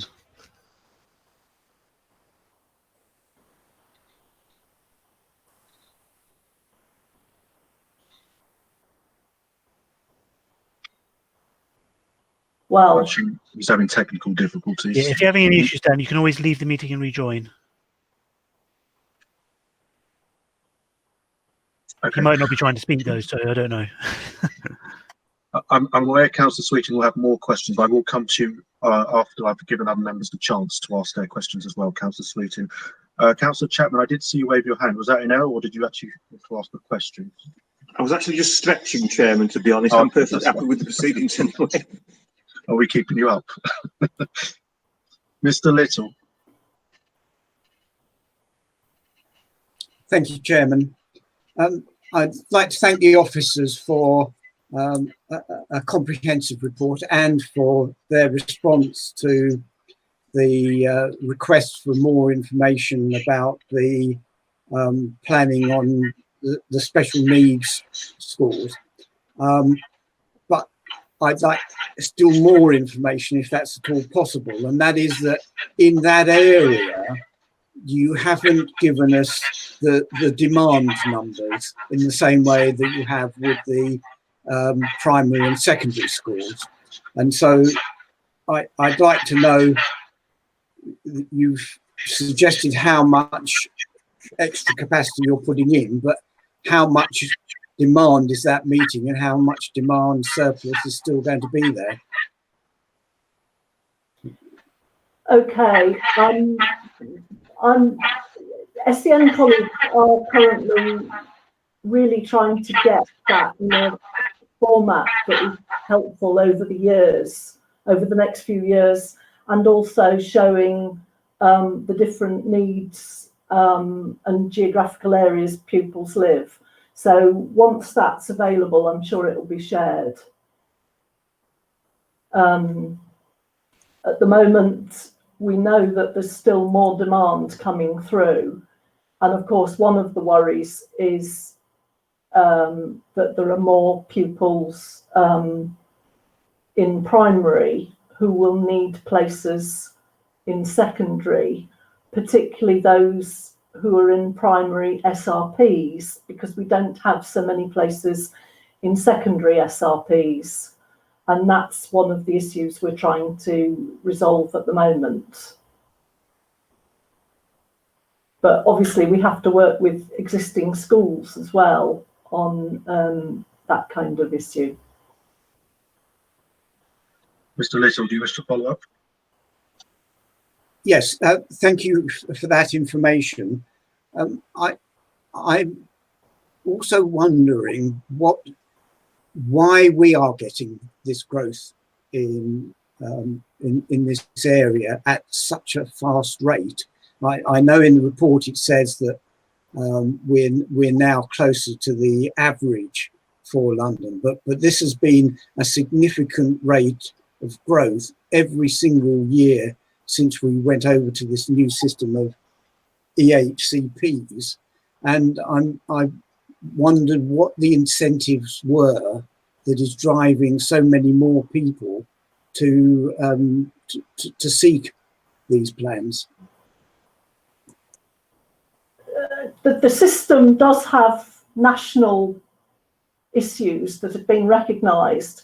The government's delayed a review, but from a parent's point of view, the incentive is to get an ECHP because it's the one guarantee of, in their view, everything that they want for their child, whereas everything else could be changed by the decision of the school they're in or the local authority. I mean, that's the ultimate issue, is the national system. And perhaps as well, because we have a very devolved system of schools in Hillingdon, with each school quite autonomous, from the school's point of view, they too, in some ways, have an incentive to have as many children in the mainstream schools to get the money of a statement. I think that unfortunately the drivers are built into the system. Then, of course, as we've had growth in the overall pupil numbers, clearly we were going to get within that a percentage of pupils with special needs. And so it appears, if anything, it seems that we're getting some of the newcomers to the borough are pupils coming because we've got relatively high performing special schools compared to some other London boroughs. But that's speculation. Chair, if you allow me one last extra on this, yes. Will this have implications for secondary admissions now that we're running so tight on places for secondaries? Are these preempting secondary admissions for those pupils?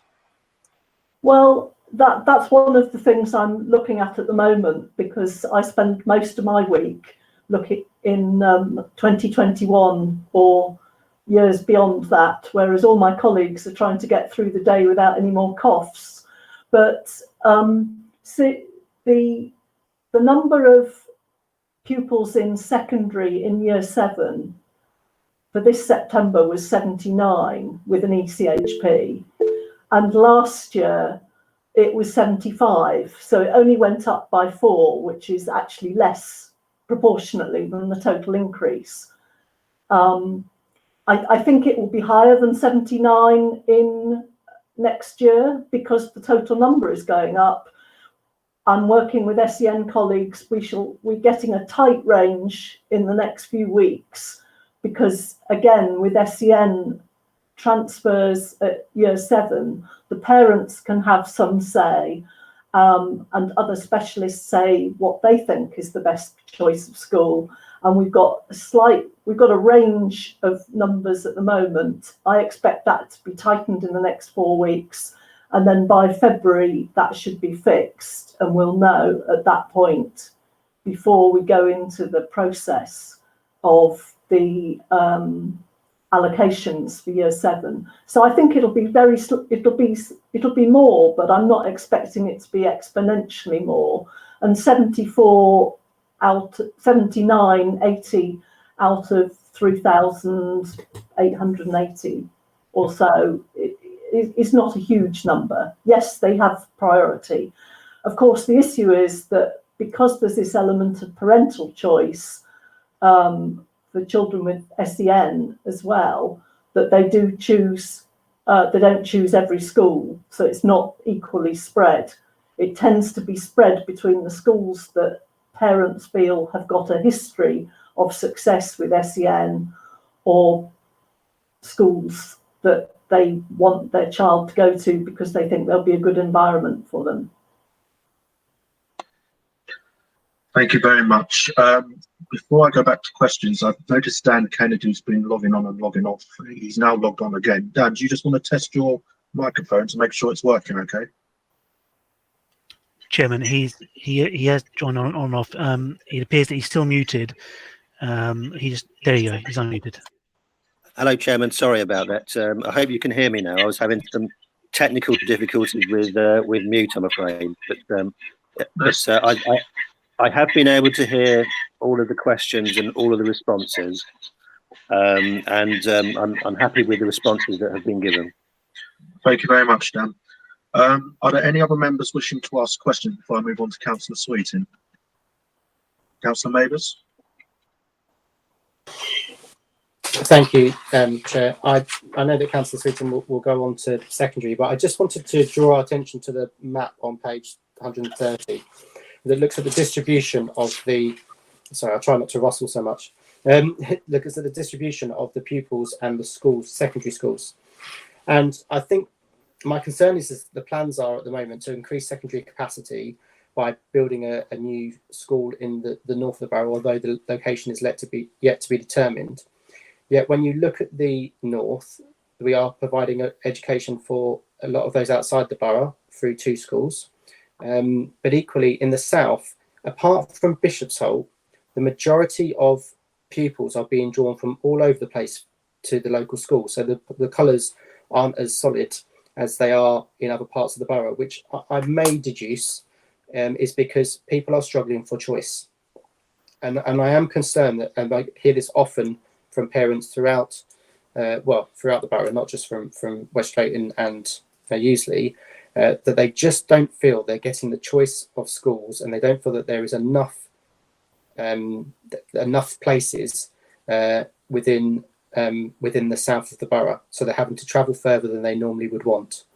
And particularly as the pressure increases in the years to come, my concern is that we are going to get to places again where we have a certain number of students who have to pretty much travel the whole of the borough because the location of their secondary school, the only spaces available is too far away. And I'm not an expert in the same way as Councillor Sweeting or those officers and others like Mr. Little, but it does concern me that parents are not getting the choice that they would like, particularly in the south of the borough for schools, and the draw isn't there for some of the local schools. Now, I went to one of these schools in the south, and I did travel, a bit further than I would have liked, but that's because when I was younger, the school near me was closed. That's fine, but it is about making sure parents have enough choice of good schools, and that schools are getting the support they need in certain areas to increase their performance, which we're not looking at today. My secondary fear of this is that, excuse the pun, is that we're going to have the same challenge with special educational needs, that the choice and the locations are just not going to line up. And we get maps where we've got some areas of the borough where their draw is people just going everywhere because they don't feel they have the choice they would like in their area of Hillingdon. Sarah, shall I jump in on that one and provide a response? Thank you, some others. In looking at this, I mean, one of the things that Sarah and I and others do is to look at those, really their patterns of preference in many respects at secondary level. And it's because pupil mobility is that much higher because of the transport links and because obviously older pupils can travel much further independently.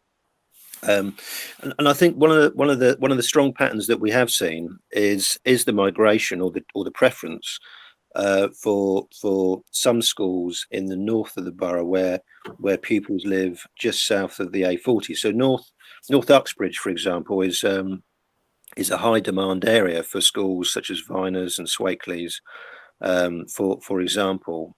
So we do see that flow. Many of our secondary schools are higher performing as well. So relative to a number of other boroughs, we do have a higher number of higher performing schools, and that does influence parental preference. But that said, parental preference does ebb and flow from one year to the next, and so it is something that we're working hard to incorporate in our school place planning. The parental preference as well as the physical location relative from home to school in our planning processes. I just add as well, of course, in the south you do have the girls only school, and that obviously alters the pattern for some of the other schools as well. But when I've looked at this, and it is something that really needs to be printed out on it's a very A3 borough, this one, A3 in portrait size. you then start seeing that actually the bulk of pupils for each school live within 2 miles of the school. There's very few schools that have big outliers, have a lot of outliers. But the other thing that is true about the borough, said earlier this evening, it's the second largest by geography of any London borough. But having worked with quite a lot of other London boroughs, what I notice is it's got the same number of schools as some boroughs that are a third of the size. And that does mean that there is less parental choice than there is in other London boroughs, because there's less parental choice. Other London boroughs can offer, even at secondary, several schools within 2 to 3 miles of each parent's address, whereas in some parts of our borough there are fewer schools at that kind of distance. And we do have some quite large schools. Most of our schools though are about 6 to 8 FE. Obviously Hayden up there, and that's the other issue with the dots. Hayden is our largest school, it's 10 FE. So its dots sort of go a bit further out. And then we've got 2 schools that have got currently quite small numbers of pupils. And but they're not typical. Thanks. Councillor Mavis, do you wish to have a follow-up? Yes, if I may, and other councillors may articulate this slightly better. I suppose I still have a concern for the justification of the location of school, as we need that demand. My other concern is, in a few years' time, and I do speak in kind of very much feel like a layman on this, just not being an expert, but apart from bulge classes and capacity to be built, where are those students who are on their 6th, almost 7th, 8th choice going to get any reassurance so that they are going to, get some? My concern is at the moment we're going to neglect a percentage of either those joining in year or those joining just not able to get their first 6 preferences. Who are just going to be completely not disregarded, because I respect the school admissions team and the council's process, but just feel completely alienated because they're just, the competition for places is just too much. So I really would like to hear some more reassurance on how that's going to get resolved and how that group that's going to be left out are going to have their needs met.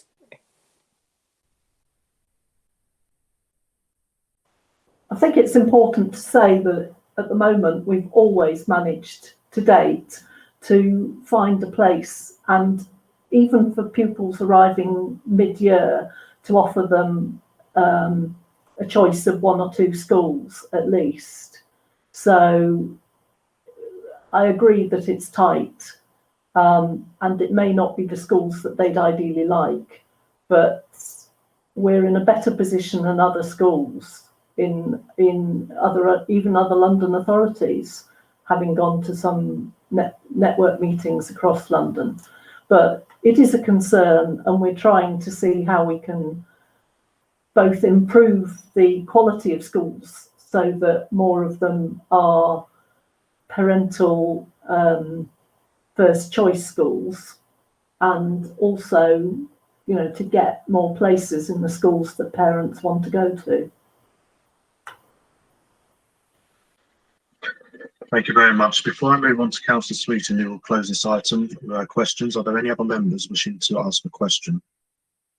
No? In which case, Councillor Sweeting, would you like to finish off by asking your questions, please? On the secondary side, yes. There are 2 tables here, Table 5 and Table 7, that seem to say it all. Table 5 shows that we have got, or had, on allocation day, a mere 2.51% of unfilled places. Now, if you take out places that I call are ghost places, places where the schools have never actually had any parent wanting those places, if you take out that, you have only got 1.5% unallocated places. Now, at last, the council seems to be recognising something I brought to the notice of this committee some time ago, that you need to have wriggle room. By that, you need to have between 5% and 10% of unfilled places to enable the 220 children that didn't have any of their preferences allocated. 220. They were only offered places in schools that they didn't want. So we've got a situation, and we are still going to have a situation by looking at table 7, where you're not going to get anywhere near the 5%, the 7% that the Department for Education says we need. We've been like that for a couple of years, and we are still going to be like it. And if you go to table 7, you'll see the capacity that we've got, 3,707, compared to the need. Now, the projection shows for 2022-23 a deficit of 195. That's based on our current 3707, because the Department for Education does not allow us to put these bulge classes in. They don't recognise them as proper classes, proper places. So if you look at that projection, you can see the shaded, if you like, a little mountain going up, and you see that we have a deficit of 195 places. But that does not mean that there's any wriggle room. That does not include a 7% wriggle room. If you add the 7% wriggle room, we don't need just the places, the 180 places for the new school. We don't just need the Harlington 45, because that only gives us 225. If we have 7% wriggle room, which we have been told that we have to have, we should be having, we need to have 4,177 places. So I realise the projections are going to change depending on the pupil count in October, depending on the ins and outs, depending on out-borough placements. But it seems to me, by just looking at the information you're given in this report, and knowing that we need to keep 5% plus the 2% because of these ghost places, we're going to be short of places. And we do not know when this new school is going to be delivered.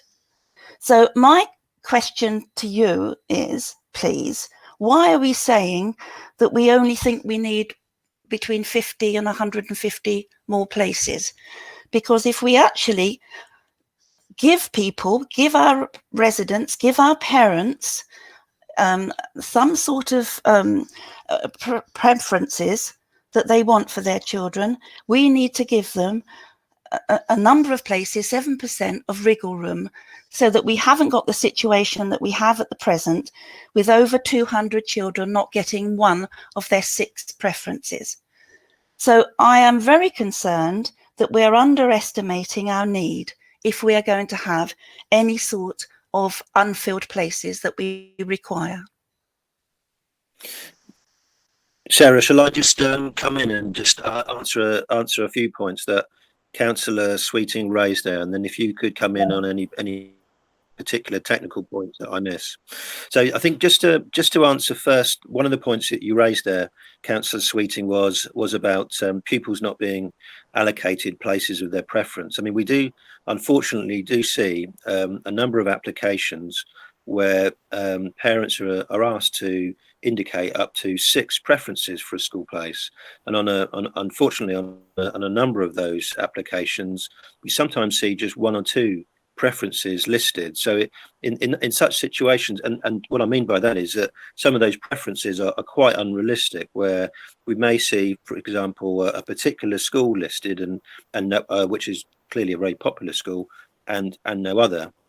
And to try to help parents make realistic choices for school places, the school admissions team worked very hard in the run up to the 31st of October every year to contact parents who've submitted applications with, say, just 1 or 2 preferences, to encourage them to resubmit with a more realistic set of preferences on their application. So that's certainly one consideration. I think it's fair to say that in some areas that clearly there is very, very high demand for secondary school places.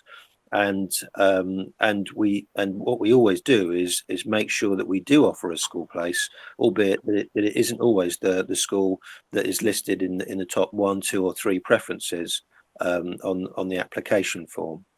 I suppose the other important consideration that you raised was about the sort of future provision of school places to meet additional demand. And as Sarah has set out in the paper and explains that we're working closely with a number of secondary heads, and it's actually been their preference that they offer additional school places within their school buildings, so that they can maximise and make best use of their school estate.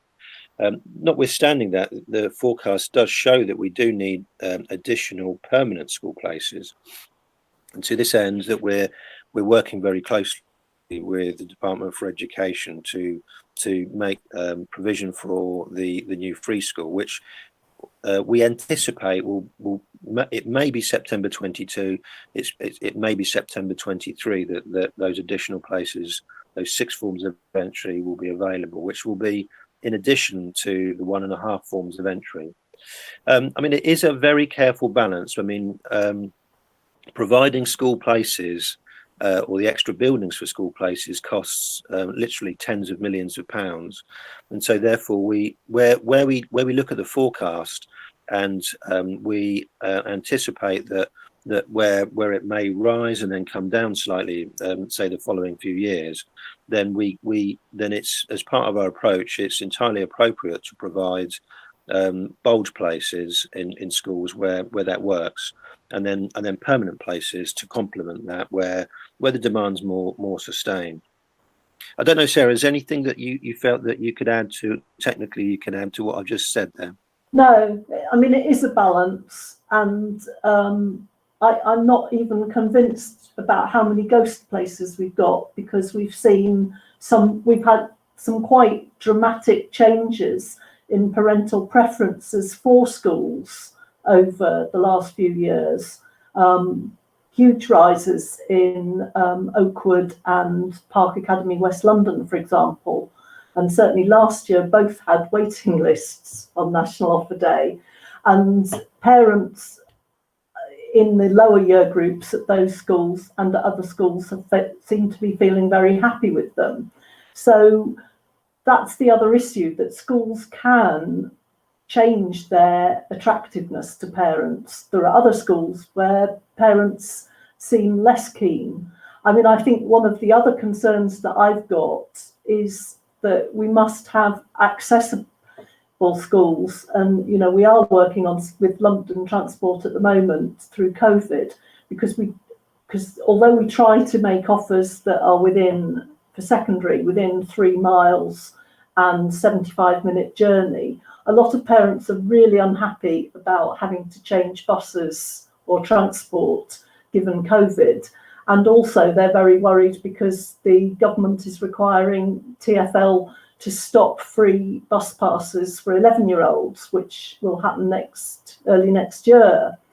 And so we don't know if that's going to make a big difference to where parents make preferences, because up to now they could choose to go to schools right across London or in neighbouring counties and almost get free transport to them, and transport wasn't an issue.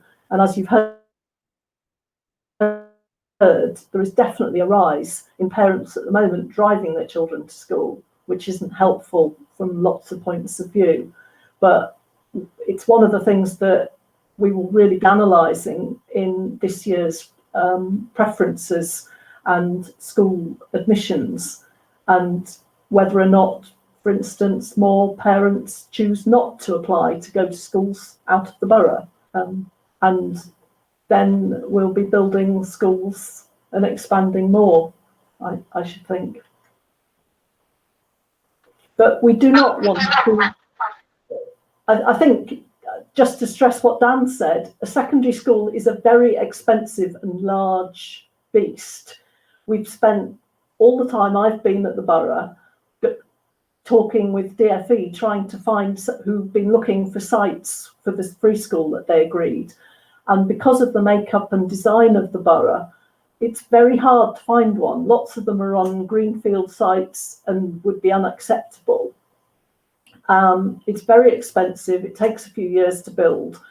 And so as we start what we've got planned, we need to keep reviewing as to whether or not we really have got the 5% and the numbers. But at this stage, it would really, the DFE would be querying us if we said that we wanted to build another one as well, just to add more choice.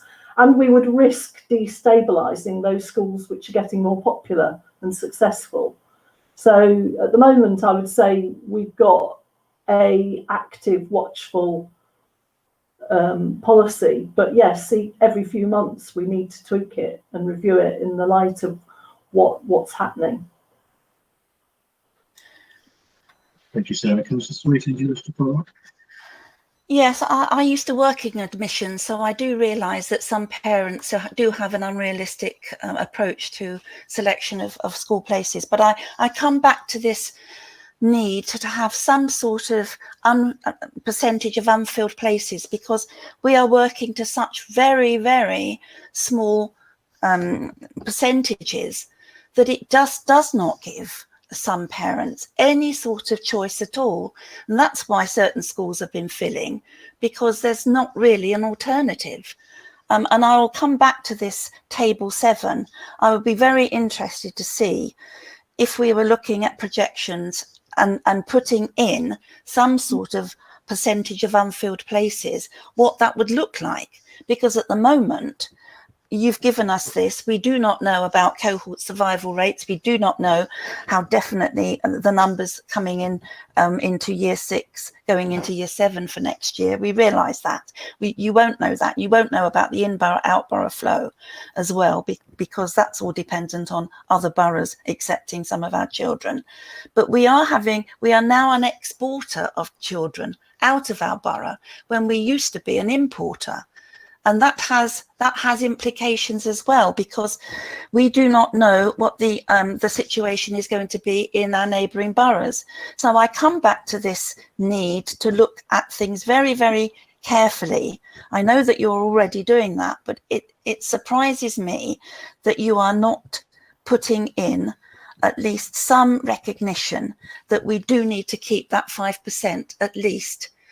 Because all I can see is you're saying, well, it may well be 5%, but are we going to be this time next year with another 2.5%? We are aiming to get closer to 5%. And the other thing that we very much aimed at this year for September was to have some places vacant. So we ended up with 97, and they are split between, if you like, the 4 corners of the borough. So there were places for pupils in the northwest, the northeast, the middle and the south, and that was slightly better than in 2019. So that's kind of where we're planning at the moment for 2021.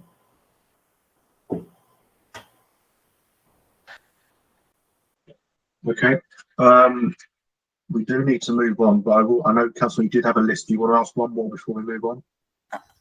Yeah, I'd like to ask about specials, actually. Okay, because we've got the situation where, yes, we are putting in additional capacity in our specials, but we're having to move very, very quickly to meet that need. And I need to ask about the numbers coming through, because somewhere along the line, our projections seem to be rather awry, because we're having to sort of make do and mend. And my concerns are that if we have to use some of our unfilled spaces in maybe our primary schools, they're going to be possibly not meeting the requirements of building bulletins that we should be looking at, because our special schools have got to have particular facilities, and the Department for Education would be very, very strict on us, I would think, as an authority, if we were thinking of putting some of our SEND children into just ordinary class spaces. to make the needs of the shortfall, because that's mentioned actually in the report that we could be doing that. So my question will be, before we even think about doing that, can we please make certain that we look at Building Bulletin 104 to ensure that any spaces are fit for purpose for the quality of the category of child that we're putting into those spaces. I have concerns about the pans as well, and maybe I need to put a members' inquiry in that, but it would seem that some of our special schools are taking in significant numbers above their planned admission number. So any comments on that would be useful. Right, first of all, any use of large spaces in primary and reutilising them for special, you're right, we are looking at Building Bulletin 104. We are asking the views informally of DFE now, and we would be realising that they would have to have some minor adaptations internally. We're looking at places that have got a sort of group of classrooms and a hall with a separate entrance to the rest of the school, so it would be a distinct separate place. And there would be adaptations for the toilets, hygiene rooms and other facilities. So those are the kind of things we're having very quick desktop exercises of in a few areas at the moment, because we are very mindful that we need to give the best provision that those children need. And we're talking about that with specialists in SEN and with a couple of our schools. Just at an investigatory stage at the moment. Then yes, you're right. Special schools have a different kind of planned number. It's not the same as a PAN. We agree something called the planned pupil number with each special school each year, and that's the number of pupils they're going to take for the year. The DFE has set an agreed pupil number which is closer to their physical capacity. This is answer to the question that Councillor Mather's put, and I can circulate this as a note after the meeting. So I've added in the agreed pupil number from the DFE, and yes, as you're probably aware, because you might, it's been going on for a couple of years, that several or most of our special schools have agreed to take a planned place number each year that is more than their strict definition of capacity.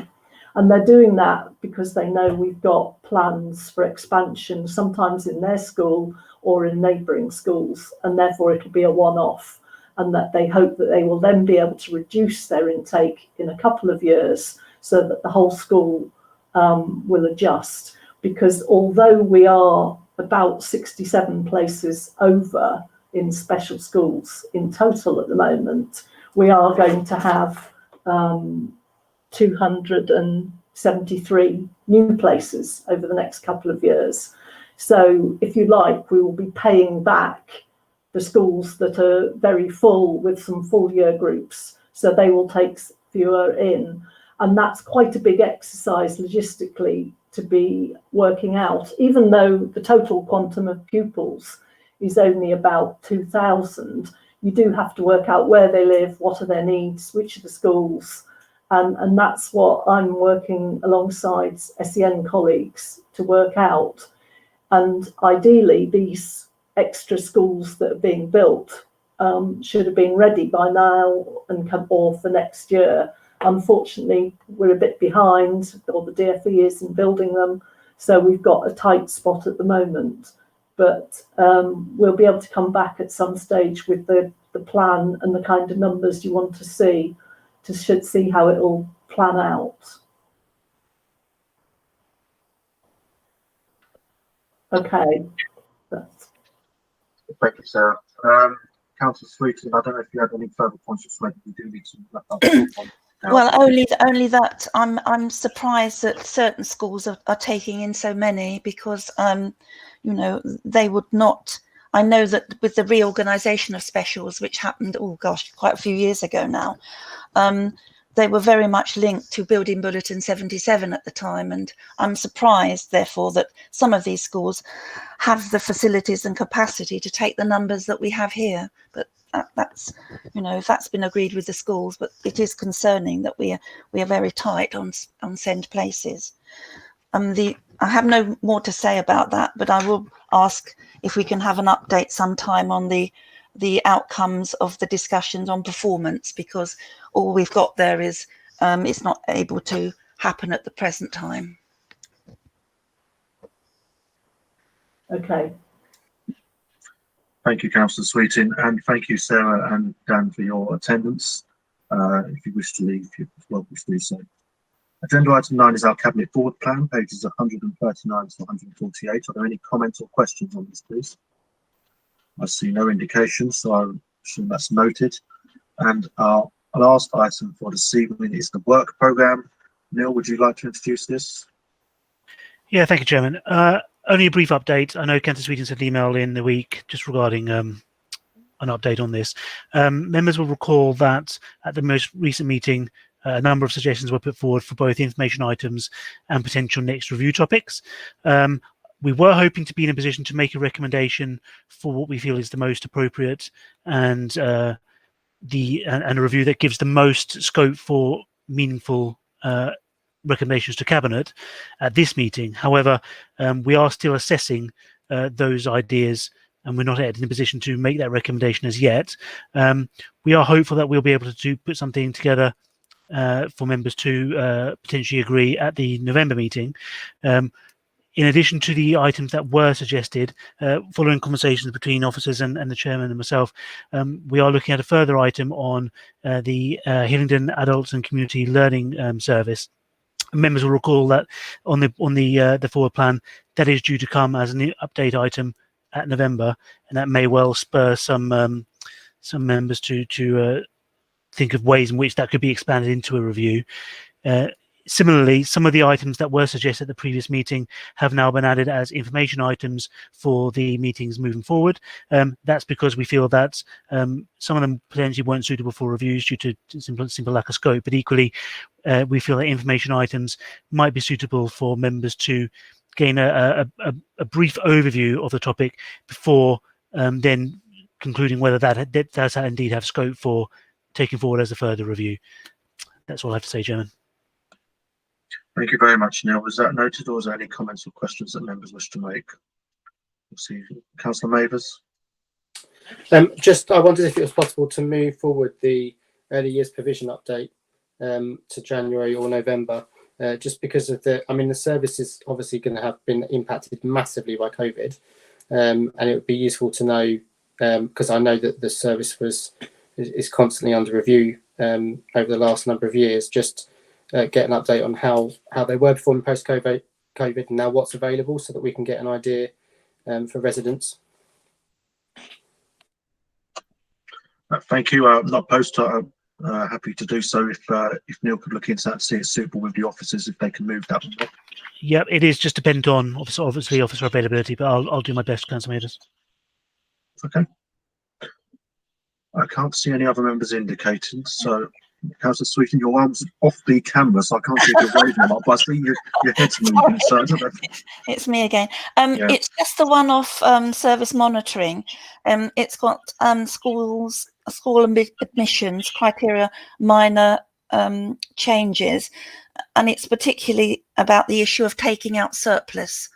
So if that could be added to that. Okay, thank you. Thank you. Yeah, no problem. I'll take a note of that and I'll speak that to the report author. Excuse me, take my tongue out. I'll speak to the report author there, Councillor Sweeting. Thank you very much. With no other members indicating on this, I assume this the work programme is noted. And on that basis, that concludes our business for this evening. Thank you all very much for your attendance, and stay safe at home. Good night, everyone. Yes. Good night, everybody. Stay safe. Good night. Good night, everybody.